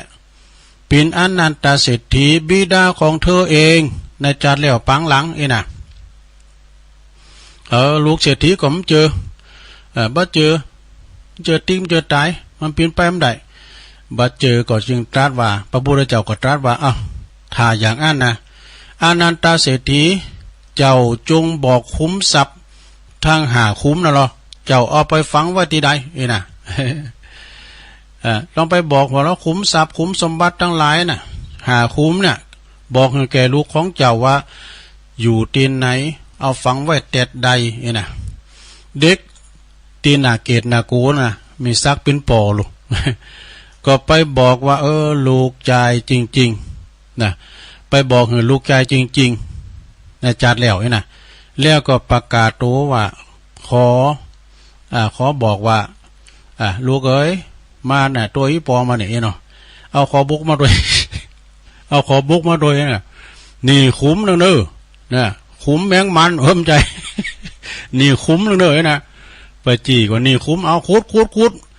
ลูกชายก็ปาหือบริวารคุดปตรุปะอุ่งเงินอุ่งค่ำได้กะไปทำคุ้มแล้วก็ปะอุ่งเงินอุ่งค่ำไปปะกันกูคุ้มเป็นว่าท่านเศรษฐีมันก่อนตายนี่เอาไปฟังดิ้นไหวโดยเดียวว่าลูกเมข้าราชบริวารทั้งหลายบ่ฮู้ไผสักคนไปฟังเมื่อคืนว่ะแล้วก็เอาหยังติงไว้ไผมันได้สงสัยไปป้าตึงหาคุ้มนะคุ้มทรัพย์ตึงโมนเอาปรากฏว่าท่านเศรษฐีเด็กผู้นั้นก็บอกกับลูกชายแล้วก็ประกาศโตขอนับถือพระพุทธเจ้าเป็นที่ปึงว่ะเนี่ยละอ่อนนะพระพุทธเจ้าก็จึงทรงสอนว่าคนโง่เขลามีแต่หลงมัวเมาในบุตรและก็ในทรัพย์เท่านั้นบ่ฮู้จักทำตีปึงหือแก่ตนเลยนะดังนี้เรื่องนี้เปิ้นก็จี้หือหันว่าคนขี้เหนียวเกินไปบ่ฮู้จักการหือตานหักษาศีลยอมตายไปก็เกิดเป็นคนจนเกิดเป็นคนยากจนอย่างเศรษฐีเนี่ยนะไม่ชาตินี้ก็ชาติหน้า เป็นแน่แท้เรื่องนี้ก็จบลงไปนะซะดาเนาะมันมีในธรรมเมืองเมื่อกันนะเปิ้นก่อนใกล้อันเป็นในธรรมเมืองนะซะดาที่ว่าท่านเศรษฐีตุกอยากเนี่ยไปที่ไหนเปิ้นก็กินต้านนี่นะแต่ก็ดีอยู่อย่างหนึ่งพระพุทธเจ้าเปิ้นมาโปรดเนาะว่ามาบิณฑบาตซุบจับพอดีหลังจากนั้นก็เปิ้นก็ไปเทศน์สั่งสอนว่าท่านเป็นเศรษฐีอนันตเศรษฐีในจาร์แล้วปังหลังแล้วก็ท่านก็ได้ไปฝังคุ้มทรัพย์ไว้กันมีคุ้มทรัพย์นั้นลูกเปิ้นก็จะบ่เจอเนาะโอ้จี้ที่ไหนก็มีหอเนี่ยคุดนี่คุ้มเด้อนะนี่น้ำคุ้มนะคุดก็ปะคุ้มเงินคุ้มคำทุกตีเลยสราญาชมทั้งหลายเนี่ยอันนี้ก็จะได้ว่าเป็นผู้ที่ระลึกชาติได้นะเอาแถมเรื่องหนึ่งสราญาโยมทั้งหลายเนาะเดี๋ยวตอนสองนี่เจ้าเราถึงเรื่องงานการตัดสินคดีความนะของเจ้ามโหสถ เปิ้นจะตัดสินคดีความจะได้โดยความชาญฉลาดของเปิ้นนะมันมีในธรรมเหมือนกันเด้อเจ้ามโหสถเนี่ยนะมีความอดเมื่อเจ้ามโหมีความมีความอดเมื่อเจ้ามโหสถเนี่ยนะที่เปิ้นว่านะอันนี้เอาทำไมตายเพราะปากดูก่อนเอาหันว่าปลาหมอตายเพราะปากเนาะอันนี้ปิ้นจะได้ลองฟังบ่เด้อเรื่องบาลีอัตถบาลีบอกว่าราธชาดกวงเล็บตายเพราะปากนี่ก็เป็นชาดกเรื่องหนึ่งนะณเชตวันวิหารพระพุทธเจ้าตรัสชาดกเรื่องนี้เปอปาหลบถึงพระภิกษุรูปหนึ่งเนอะที่เกิดความหลงไหลในสตรีที่เพิ่นแต่งตัวสวยงามนะละจากศีลมีใจความว่าในอดีตพระเจ้าพรหมทัตเป็นราชาผู้ครองเมืองปาราณสีส่วนว่าพระตถาคตของเฮาเนี่ยก็เสวยพระชาติเป็นนกแขกเต่านะนกแขกเต่าก็นกแล่นกแขกเต่านี่นกแก้วนะครับเนาะเปิ้นก็มีชื่อของเปิ้นว่าโปตทะโปตทะปาทะนี่ว่าอย่างหน่อยนะโปตทะปาทะนี่ชื่อของพญานกนะนกแขกเต่าซึ่งเปิ้นเป็นพระโพธิสัตว์เจ้าเปิ้นมาเสวยพระชาติเป็นนกแขกเต่านะแล้วก็ขึ้นมีน้องสาวมีน้องสาวว่าชื่อว่าราธะนี่น้องสาวนี่เปิ้นปากไม่ค่อยดีนะอันนั้นเปิ้นตายพอปากเพิ่นจะลองฟังต่อเนาะปรากฏว่าพราหมณ์สองโพเมนี่นะ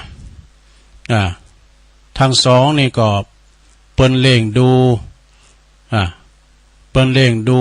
จากอันนกทั้งสองดัดทั้งสองปีน้องนะเล่งจากตัวน้อยถึงตัวใหญ่จนหูจนปากได้นะสอนปากสอนยังได้หมดเล่งจากพราหมณ์สอนภาษาคือได้หมดแล้วพอดีว่าพราหมณ์สองสามีภรรยากูหนึ่งนะแต่ว่าเวลาว่าพราหมณ์ผู้เป็นพราหมณ์บ่อยู่นะพราหมณ์ผู้เป็นสามีบ่อยู่พราหมณ์นี่หนุ่มนั้นก็ไปคบจู่ทำนานไปคบจู่สู่ใจนกแขกเต่าลาทะนั้นมันปากป่องล้ำไปได้มันปากป่องล้ำไปจึงนำความไปบอกกับพราหมณ์ผู้เป็นนั้นสามีนะนกแขกเต่าผู้เป็นปีก็เตือนแล้วนะย่ำดักปากไว้หันดักก็เลยแล้วว่าอันตรายอย่ามานะพอปากของเจ้านั่นแหละนะเตือนน้องก็มาเจอฟังว่ะนะปากอยู่แบบติ๊กๆนะนกแก้วนกแร่นะมันปากดีทำหือภรรยาภายหลังเนี่ยทำหือภรรยาของพราหมณ์เนี่ยนะแค้นจับออกจากก้งอะไรไปหักคอหักคอนกตัวนั้นนะตายโยนลงกองไฟเนี่ยครั้นพราหมณ์กลับมาแล้วพราหมณ์ผู้เป็นสามีกลับมาแล้วนะจากมาการกล้าขายเปิ้นไปกล้าไปขายรู้เนี่ยก็ไปถามหานกแขกเต่ากะไปถามที่อายเพิ่นนะคืออายเปิ้นอายนกเนี่ยก็คือพระพุทธเจ้าของเฮาเนี่ยเปิ้นเสวยพระชาติเนาะ เป็นนกแขกเต่าที่เป็นอ้ายโปตตะปาทะเนี่ยนะว่ามีแล้วเนอะเปิ้นผมจะบอกนะว่าเปิ้นโดนขายนะเปิ้นเดี๋ยวไผอย่ามาหาปากจะมาเป็นไผนะหมอไอ้นะไปถามว่านกน้องมีอยู่ไหนไอ้นะถามอ้ายเปิ้นเนาะปรากฏว่า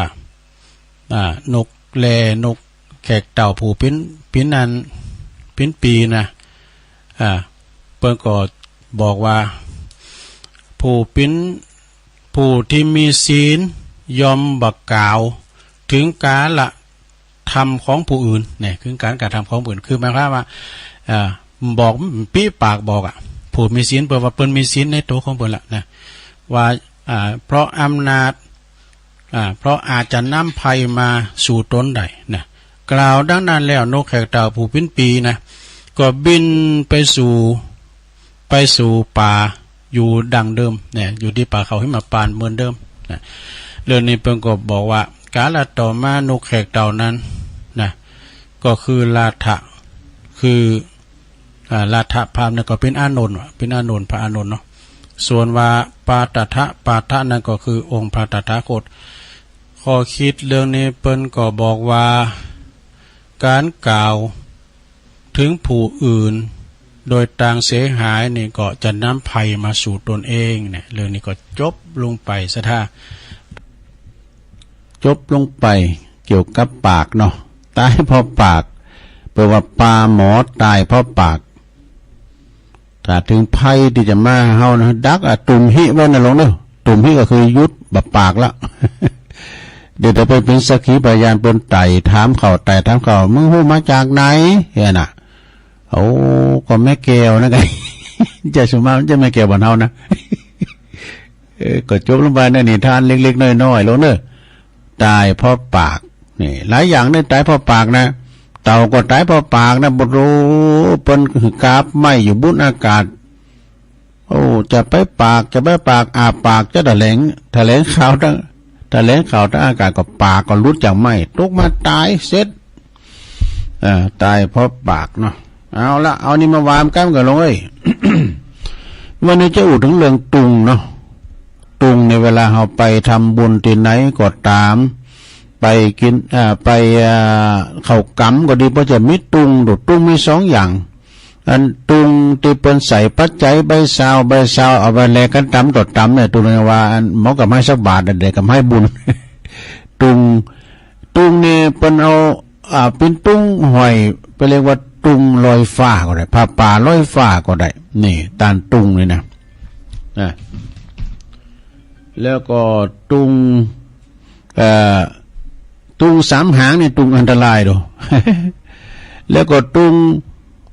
เงินแดงนี่ก็อันตรายเหมือนกันแล้วก็มีตุงเนี่ยทำหลายอย่างเพราะว่าตุงตีไผ่ใครใดก็คือตุงโจกตุงใจนี่ตุงโจกตุงใจนี่นะสดาตุงตีทำให้หายจากพยาธิโลกาหายจากภัยคือตุงสืบชะตานะลงเนอะเฮาสืบโบราณชะตาเนี่ยมันมีจอมีตุงนะมีหมดสดานะตุงดีหมายถึงการมรณานั่นแหละคือตุงแดงนี่ก้งที่หันก้งที่นี่ก็เวลาประสบอุปัตวเหตุก็นี่เพื่อจะเอาตุงเลยนะเอามากองจะได้ทรายปักว่าหันตุงแดงเนาะตุงตีเปิ้นแห่ไปตั้งหน้าดองแดงคือตุงสามหางไงเนาะตุงสามหางนี่เป็นปริศนาธรรมนะลงเนอะตุงสามหางนี่ก็ได้แก่อันนี้จังทุกขังอนัตตาพระพุทธพระธรรมพระสงฆ์อีกก็ได้นะเป็นตีนเกี่ยวเจ้าสามประการนำตานำตางไปตุงสามหางนี่เป็นตุงสัญลักษณ์เนาะอันนี้จังเป็นป้ามันบัดเตงนะเป็นตุกก็ตุกขังอนัตตาก็มันเจอตัวเจอตนเจอของเฮาสักกาก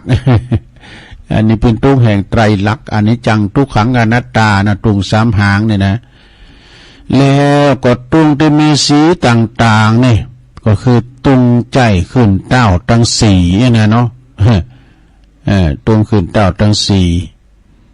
แล้วก็ตุงที่มีสีเขียวนั่นเนาะเป็นอย่างตุงที่เป็นตัวเตน ของเทวดา ตุงสีเขียวนี่นะแล้วก็ตุงอย่างไรตุงรูปนักสัตว์นันกาก็คือตุง12 ราศีตุง12 ราศีขึ้นหือเป็นปูจ้าสาวบาทนี่มันเป็นตุงกระดาษหรอไปปักของเจดีย์ทรายตัวดูจังว่าวารุกะไอ้ดู วารุกะเนี่ยบเหนกรรมของอาจารย์ปินันชาญชัยมังเนาะประครูเก่าไปก็เสียแก่ชีวิตไปแล้วพยาปูจาตุงเนี่ยปูจาธาตุลมวารุกะไอ้นี่วารุกะปูจาธาตุลมมาดู ตุงมีหลายอย่างนะศรัทธาญาติโยมตุงนักสัตว์เนี่ยกับปูจาจัตตาปีเกิดกานี่ตุงโต๊ะปึงเฮาเนี่ยโต๊ะปึงเฮามียังพองใจเป่ายี่เมาสีใส่สังงาเมสันเล่าเสร็จใกล้ตุง12 นักสัตว์12 ราศีแล้วก็ตุงที่เป็นนำขบวนแห่นั่นเนาะมวลดีนะก็คือตุงประวัติตุงแห่นำขบวนมวลดีตุงจอจ้างใช่ป่ะนี่ตุงจอจ้างใช่ไหม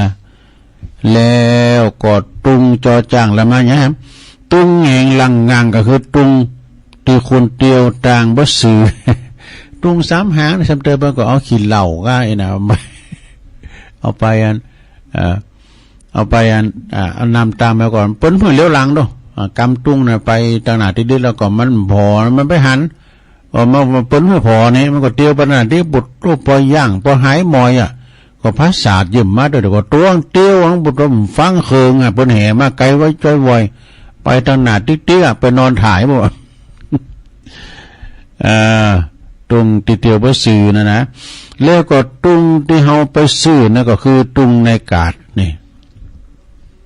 ตุงใส่จ้างก้าใส่หมูก็มันมีดูใช่ไหมแล้วก็ตุงที่มันขาดนั่นก็คือตุงเก่าอันนี้สุดท้ายตุงที่ปลาเฮาไปมนงานสันเล่านี่ปู่ก็คือตุงเป็นมีปล่อยหลง อย่างแต่ว่านี่ก็เนาะตุงปล่อยหลงได้น่ะเอาฟังแต่คืนแล้วนี่ปวดต้มมอทึดๆอย่าไปแข่งกองโลงเฮ้ยมันเป็นเทคก็หาเนาะปุ่นตังมอนหอยแก้วหลังมอนปุ่นเทคจบแล้วก็ขึ้นดนตรีย้อนยุคนะหมอยโตปึงเป็นไข่จะลองได้กันเนาะ20 ปีปลายนี่วัดมอนหอยแก้วนี่นะเป็น25 ปีมันนะดู เปิดก็ไข่มนไข่งานกันแล้วก็มีทำหลายวัดจนเนอะที่เป็นปล่อยโลงนี่นะสระเนาะขอพี่ยังเป็นว่าหลายปีมีเตือนเอาก็มนงานสันเล่าไปอันนี้เป็นเรื่องตุงเนี่ยอันของอาจารย์บุญเพลินยาวิชัยนะเอามามนงานสันเล่าให้หน่อยตอนนี้ไปก็เอาของอาจารย์นิพนธ์คนโคราชนะครับเนาะ อาจารย์นิพนธ์จากวัดพระธาตุดอยสะเก็ดเป็นมอบหนังสือไว้นี่ที่ว่าเขายืมก็ไม่ได้มีอย่างของประวัติปืนนี่3 อย่างนะปืนรถยนต์แล้วก็เมให้ดู ปืนนี่ยืมกันไม่ได้ดู มันจะไปยืมโหนี่กันมันไปยิงคุณง่ายเนี่ยเป็นสืบถามเนี่ยปืนนี่เป็นไผ่มีทะเบียนก่อเนี่ยเป็นจะสืบข่าวรถกันเหมือนกันเนี่ยยืมรถกันระบายนะยืมรถซ้ำเติมมันเอาไปเยี่ยมดิ้มให้ก้ายนะมันเอาไปลากสิ่งผิดกฎหมายก็รถเฮาเนี่ยเนาะมันก็จะได้ติดหางเหล็กตัวเปิ้นติดบ่วงแหด้วยบ่เนี่ยเนาะ สำหรับที่ยืมกันบ้านได้สัจพจน์สัจพจน์ของชีวิตนี่มี3 อย่างเหมือนกันนะโลดสัจพจน์นี่นะแปลว่าข้อที่ 1เมื่อยามว่าหำคือถึงพ่อถึงแม่ ไปตกลูกตกโผตกลูกตกเมไปอยู่ที่อื่นบ้านอื่นเมืองไกลนะเนี่ยแปลว่าเมาตุกมันจังลืมตายเมากายมันจังลืมแก่เมาโผเมาเมลืมปอลืมเม ก็ข้อที่ 1นะเมื่อวัยหนุ่มเนี่ยมีเวลานะมีแหงแต่บ่มีเงินน่ะลูกเอ้ยอย่าไม่เอาให้แม่มได้มันมีสตางค์เด้อแม่เอ้ยเนี่ยปอเอ้ยอยู่กันไปกันเป็นกันเอามีสตางค์เด้อนายนะเมาหิเมาหาอยู่เนี่ย 2เมื่อเวลาวัยกลางคุณนะมีแหงแล้วมีเงินแล้วแต่บ่มีเวลาลูกเอ้ยไม่เอาให้แม่เขาได้มีเวลาเด้อนะเงินนี่หาไม่ มันมีเวลาเด้อแม่เอ้ยอดรอไปกันเด้อนะข้อที่สามเมื่อว่าเฮามีวัยชรามีทั้งเงินมีทั้งเวลาแล้วก็มีกูอย่างแล้วเผื่อไปหาอีปอยเมมีให้แล้วเพิ่นไปสวรรค์ให้แล้วอีก็มีนาซะได้เนาะฉะนั้นก็มันไปยืไปใจกันเนาะไปยืไปใจหาปอหาแม่เฮาเฮพองปอแม่เฮาในอยู่อย่างได้กินอย่างได้เนาะไปใจหาเปิ้นพองเอาทั้งอย่างนั้นเพราะว่าหากจะหือมดนี่มดสินนี่นะลงนะเพราะว่าหากจะบ้าไข่ปิ้นนี่ปิ้นสินหากินแบบป้อเปงเมื่อก่อนนี่บ่ฟุ้งเฟ้อเฮาจักต้องพยายามเฮ็ดใส่ห้างหรือว่าคิมคัดเฮ็ดใส่ห้างคิมคัดนี่พยายามอึดหูโห3หูน่ะหูโห3หูมี3หูมีหยังปะล่ำปะเหลือประวันหนึ่งจะไปเห็นน้ำท่วมปาก2จะไปเห็นไฟใหม่ได้รู้เอ้ย3จะไปเห็นผีหลอกเนอะล้านเอ้ยน่ะมันมี3อย่างข้อที่1มันว่าอย่าไปเห็นน้ำท่วมปากก็คือหมายความว่าอย่าไปมัวเมาดื่มเหล้าสุราเมลัยจนท่วมปากบ่อยๆจะทำให้เราเสียเงินเสียงานเสียปืนแล้วก็เสียสุขภาพในที่สุดก็เสียสติปัญญาสุดท้ายจะเสียแก่ชีวิตนี่อันสุรานี่นะอันสุราเมลัยใช่น้ำเปล่าอย่ามัวเมาดื่มเล่นเช่นน้ำฝนไม่ว่าเหล้าหรือเบียร์พาเสียคนประสบผลกับความชั่วมัวหมองใจหมดค่าเหล้าเท่าไรไม่เคยหวั่นรอถึงวันชีพดับเพราะตับแข็งนี่หากไม่ได้กินวันไหนแทบสิ้นแรงคอทองแดงอย่างฉันรอวันตายเห็นว่าบ่มีอย่างช้าบ่งอนโตมันจะเชี่ยวหอมแล้ววามแรงได้เนาะก็กินหมกปอประมาณเอากินหมกปิญญากัดใสหมกกินขอลำเนี่ยกันเด้อ อันนี้จะไปน้ำท่วมปากนี่ลงเด้อข้อที่2อย่าไปไฟใหม่ก็คือระวังเน้อผิดภัยของโมลีก็ดีกัญชาก็ดียาบ่ายาอีหยังต่างตายเผาผลาญจะทำเพื่อเฮาในเสียเงินเสียงานเสียสุขภาพเสียอนาคตโดยในที่สุดก็เสียชีวิตเนาะแล้วก็ข้อที่3สุดท้ายลงอาจารย์นิพนธ์คนลาดเป็นเขียนไว้ว่าอย่าให้ผีหลอกนะเนี่ยผีหลอกก็คือผีการพนันเข้าสิงนี่แต่ตุลุงจังเคยว่าโจรป่น7ตัวในยังเลอบานเลอจ้องยังอยู่มันเอากับของสมบัติภาษาตานเงินคำกำแก้วไฟใหม่7ตัวก็ยังเลอแผ่นดินอยู่นี่นะถ้าว่าผีการพนันเขาสิงนี่มดเสียงลึ่งตีดินตีนาตีโซนขายหมดซะนะนี่แปลว่าหลอกเหินหลงไหลในการพนัน ผีเนี่ยนะขอตำนานผี6ตัวกำนอหลวงพ่อสุทัศน์ท่านนันชัยโยวัดดอยแดนนะเนี่ยอย่าไปหลงไหลกับการพนันอย่าไปหลงไหลแล้วไปการพนันนั่นพอจะต่อเหือเนาะเรื่องแซ่เรื่องหวยเนี่ยพาไว้บนลงเนี่ยพาโอ้ปันไดกันนี่พี่น้องตังเนี่ยได้ยินมาทำไม่เอาหน่อยบุญก็มันไดมันก็ดียินดีก็เบื่อหน่าเหิมได้ออกนะก็เฮามันบัดไดนี่ก็วันนั้นไปถามแม่หลวงบอกว่าแม่ได้3 บาทด้วยโตมาต้องมาเป็นสาวแล้วก็ทำเสียทรัพย์ตัวน่ะเสียการพนันเสียทรัพย์แล้วก็เสียจื่อเสียงตัวจบลงไปสราญาติโยมอันนี้ก็คือเป็นอันคติธรรมเนาะเล็กๆน้อยๆเอามันเราสู่จู้กันฟังได้แปลว่าตุลุงมาสอนเนี่ยการมาเกิดเนี่ยมันจะโขดเกียรตินี่กันนะเอามาเราสู่จู้กันฟังลงมาตกมาเตนเปิ้นแต่มุดแมลงตุลุงก็จะมาอยู่เนอะแมลงนี่เป็นรายการตุลุงโดยตรงแมลงบุดนี่ก็บ่าย3 โมงแรงเนาะวันจันทร์นะเดี๋ยวมันได้ไปไหนนะลง กูเตือนมันติดต่อติดเนืองกันกับเขากำก็ปีนี้เขากำหลายนะงานปล่อยโลงต่างทำโลงพองกายได้ไปจอยครูบาอาจารย์เนาะแม่จันเลื่อนใสไปก็เขียนว่าปิ้นผูเท่ายาเข่าไก่อบายามุกว่ะแม่สนุกแต่ตุกจะถามหานี่ปิ้นผูเท่าเมากระจายอบายอุราสบายอุราอย่าเก็บกำคนละหามาใส่ใจเนี่ยกำนินทาอย่าไปเก็บใส่ใจปิ้นผูเท่าอย่างเหงาหงอยคอยอยู่บ้านเฮือออกงานละสังสรรค์ลันล่าไหมโหนเลาะบ้างยิ้มบ้างปรุงวางไปอีกไม่ไกลคงได้พราก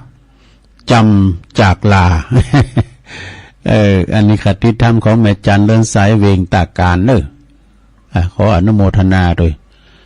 กับศรัทธาอย่าโอ้ตุลุงจะประกาศข่าวสารงานบุญสักหน่อยมีหลายก่อนนะข่าวสารงานบุญนี่ก็ป้อมีหลายปล่อยหลงป่าบุกก็แล้วไปแล้วปล่อยหลงไซมูลปล่อยหลงวัดไซมูลปล่อยหลงวัดมอนหอยแก้วก็แล้วกันไปนะวันที่10 ถึง 13ก็กุมภาอันนี้ก็เป็นว่าจะเข้ากรรมก็ในวัดใหม่น้องหอยนะตำบลสันติสุขของท่านพระครูสังวรยติกิจ22 23 24กุมภาพันธ์67เด้อก็จะมีการส่งน้ำพระธาตุฟ้าหลังเด้อวัดฟ้าหลังนะตำบลดอยหล่ออำเภอดอยหล่อจังหวัดเชียงใหม่ในเมตตาบารมีธรรมอาจารย์พระครูปิยกิจปรีชาที่ปรึกษาเจ้าคณะตำบลตำบลนั้นดอยหล่อเขต2นะจะเอาวัดฟ้าหลังเด้อศรัทธาญาติโยมทั้งหลายโอ้ปัญจัดยิ่งใหญ่กูปีวัดฟ้าหลังนี่นะวัดเก่าของครูบาเจ้าอินโทนะที่หิมขนุนนั่นน่ะที่พระธาตุงามๆนะศรัทธาเปิ้นแปลงโบสถ์ก็เกือบจะแล้วนะเปิ้นมีงานอลังการกูปีบทโตมีมหรสพกูอย่างเด้ออีกเกพบกับผลงานการแสดงลิเกของคณะก้านยาวดาวร้าย แล้วก็มีย้อนยุคมีลำวงแล้วก็มีมวยด้วยนะศรัทธาแล้วในภาคในศาสนาตั้งนี้ก็เพิ่นก็จะมีสื่อโพลาจัตตานี่ศรัทธาบอกเอิญเชิญชวนเนอะ22 23 24กุมภาพันธ์งานเดินหาปิงที่วัดฟ้าหลังแล้วก็หลายวัดด้วยนะวัดตุปิลินด้วยเนาะ23 24กุมภาที่วัดแม่ขานหลังถ้ำโดยประเพณีส่งน้ำพระธาตุ วันที่25นี่เพิ่นตอดผ้าป่านะแล้วก็สร้างโบสถ์เหมือนกันเด้อวัดแม่ขานหลังถ้ำนี่นะ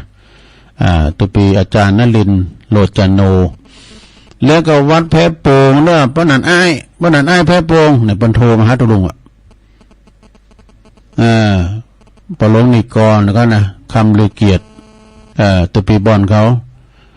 พงศพัฒน์ก็นี่เพิ่นจะมีงาน27 28กุมภาพันธ์เด้องานทรงน้ำกูของครูบาจันแก้วหรือว่าพระครูศรีหธรรมรัตน์ด็อกเตอร์ปีแล้วเนี่ยเปิ้นก็ได้พระราชทานเพลิงศพไปเปิ้นก็จัดงานให้มีการส่งน้ำกูครูบาด้วยเนอะอาบน้ำถาดด้วยที่วัดแพโป่งเนอะตำบลเหล่ายาวอำเภอบ้านหงเนอะ27นี่ทักษิณานุปทาน28นี่ก็ส่งน้ำพระธาตุกันติ้มวันตลอดวัน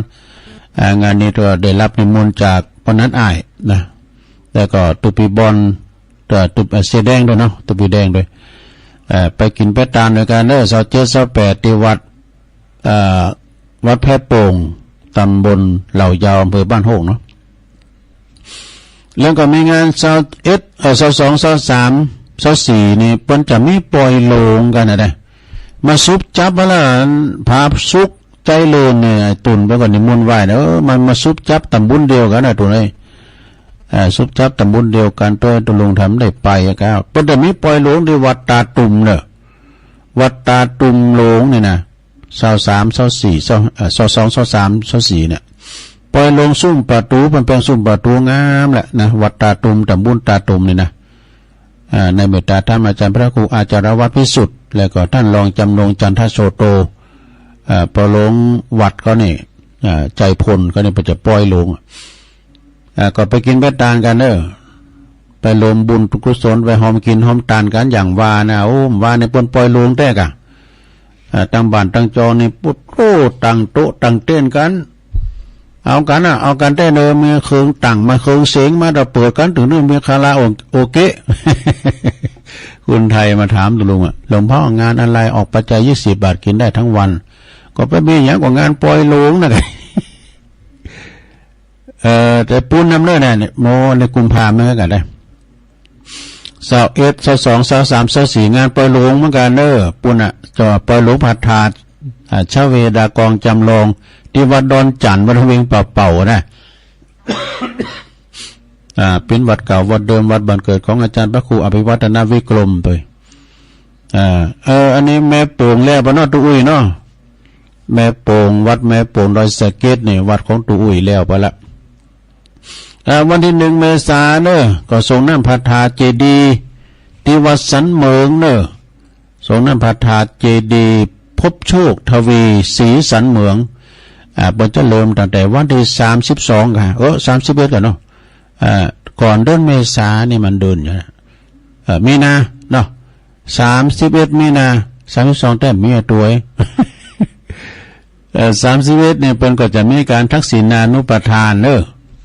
แต่ยินข่าวว่าจะร้องศาลาใหม่ด้วยนะพระอาจารย์เน้นหลักปัญโยนนันเจ้าอาวาสด้วยเจ้าอาวาสด้วยแล้วก็ปหลวงปกำนันวิวัฒน์ปัญโยยอดเขานี่ก็จะมีส่งน้ำพระธาตุเจดีย์เนื้อ1 เมษายนปุ่นนะที่วัดสันเมืองตำบลหนองหลองอำเภอเวียงหนองล่องงานนี้ก็พระเจ้าหับเป็นเจ้าภาพสังฆทานชุดละ300 บาทก็แจ้งความจำลงหมายได้เด้อสังฆทานก็จะใจจำนวนหนักนะคืนสีขาวเขาก็จะไปกันหลายเนอะเปิ่นเพราะว่าอาจารย์เน้นหลักนี่เปิ่นก็คมวอดในวงการที่ว่าออกรายการวิทยุการตึงวันนะเปิ่นจะไปกดแทนตุลุงพองเนี่ย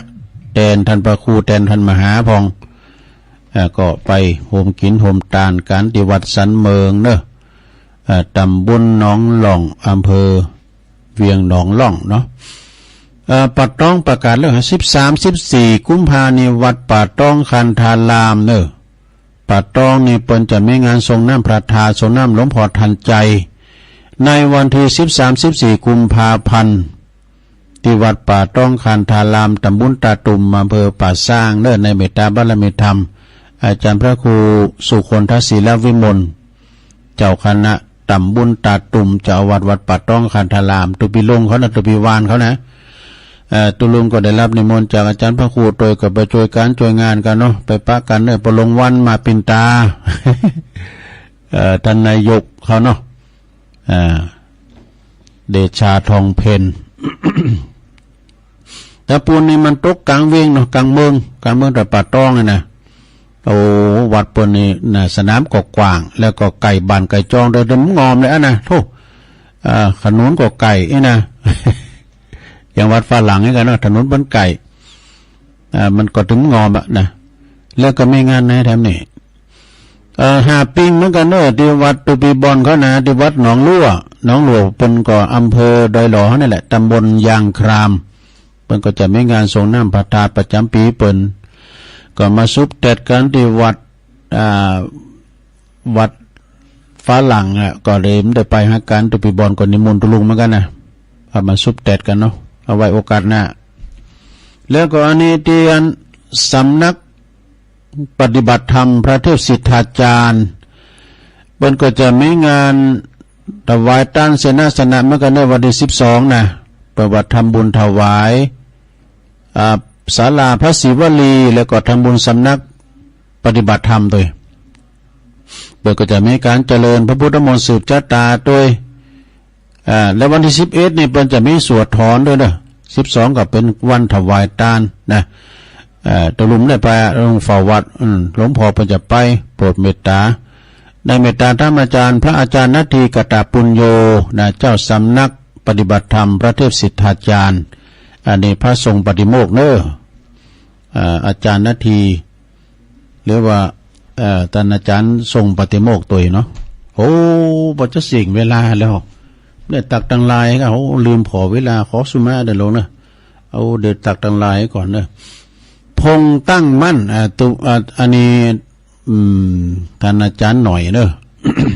วัดปุณาป่ายยางวัดป่ายยางแม่ครูเกษณีโดยได้ตักมาตังลายอาจารย์ท่านสมุวิศวัตวรกิจโจโดยแม่แดงอัมพรจากแดนดอกไม้โดยเนอะแม่อุ้ยน้องโดยแล้วก็โยมกรกมลจากน้องหานสันทรายโดยแม่ครูทองคำที่วงคำจากเสาหินสีโบบานปะหลงเก่าเนอะแก่เก่าปะหลงสุเมธอินตะอินนั่นยังก็ อินตะแก้วกันไหวสาเด้อตะลุงฟังอยู่ในแก่เก่า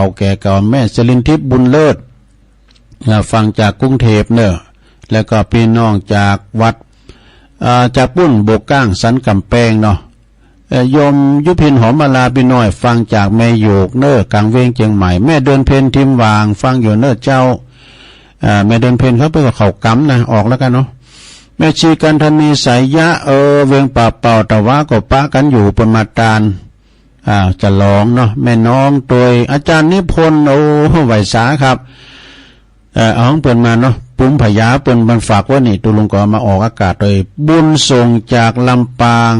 แล้วก็ตุปิชาจากวัดปัตตานไหวสานะครับเด้อเจ้าคณะตำบลมงน้อยเนาะแม่สวยไล่กิติวงศ์จากดงนิมิตรนำดิบน้อยนะอันนี้เรามาคงนี่ไหวสาตุลุงแม่น้อยแม่น้อยเรามาคงเนาะฟังอยู่นะเปิ้นเขียนโตฝรั่งด้วยนะแต่ตุลุงอ่านฝรั่งได้นะแต่เปิ้นอ่านเขียนว่าแม่น้อยด้วยเรามาคงกอบปุ่นไปต่างงานบ้านหงปุ่นนะ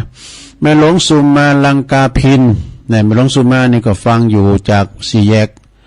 ป่าหาตำบลเมืองจีแม่สุทัศน์ดีมูลฟังอยู่เจ้า บรรจงกันทวงปีอาแต่หนนำดิบเนอเนอะโอยายไข่แก้วบ้านเซ้งจากบ้านตำบลบ้านแป่นเนาะอันนี้ฟังอยู่เจ้าโอ้เป็ดเต็นหัวหน้า58แล้วในหลวงแรงเมื่อกันเนาะบ่าย3 โมงก่อนเนาะบ่าย3 โมงก่อยว่ากันจบเวลาตุลุงบดีเดี๋ยวอาจารย์พระครูอภิวัฒนวิกรมเบิ่งก็จะต่อเนี่ยกันเนาะวันจันทร์นี่ออกอยู่ก้าขอความสุขความเจริญอยู่ดีมีสุขอายุมันควันยืนมีจงมีใจเหมือนกันแมลงเบิดบ่าย3 โมงไปปากันทำกรรมเนาะจัตตาโลธรรมาวัฏฏันติอายุวันโนสุขังปะลา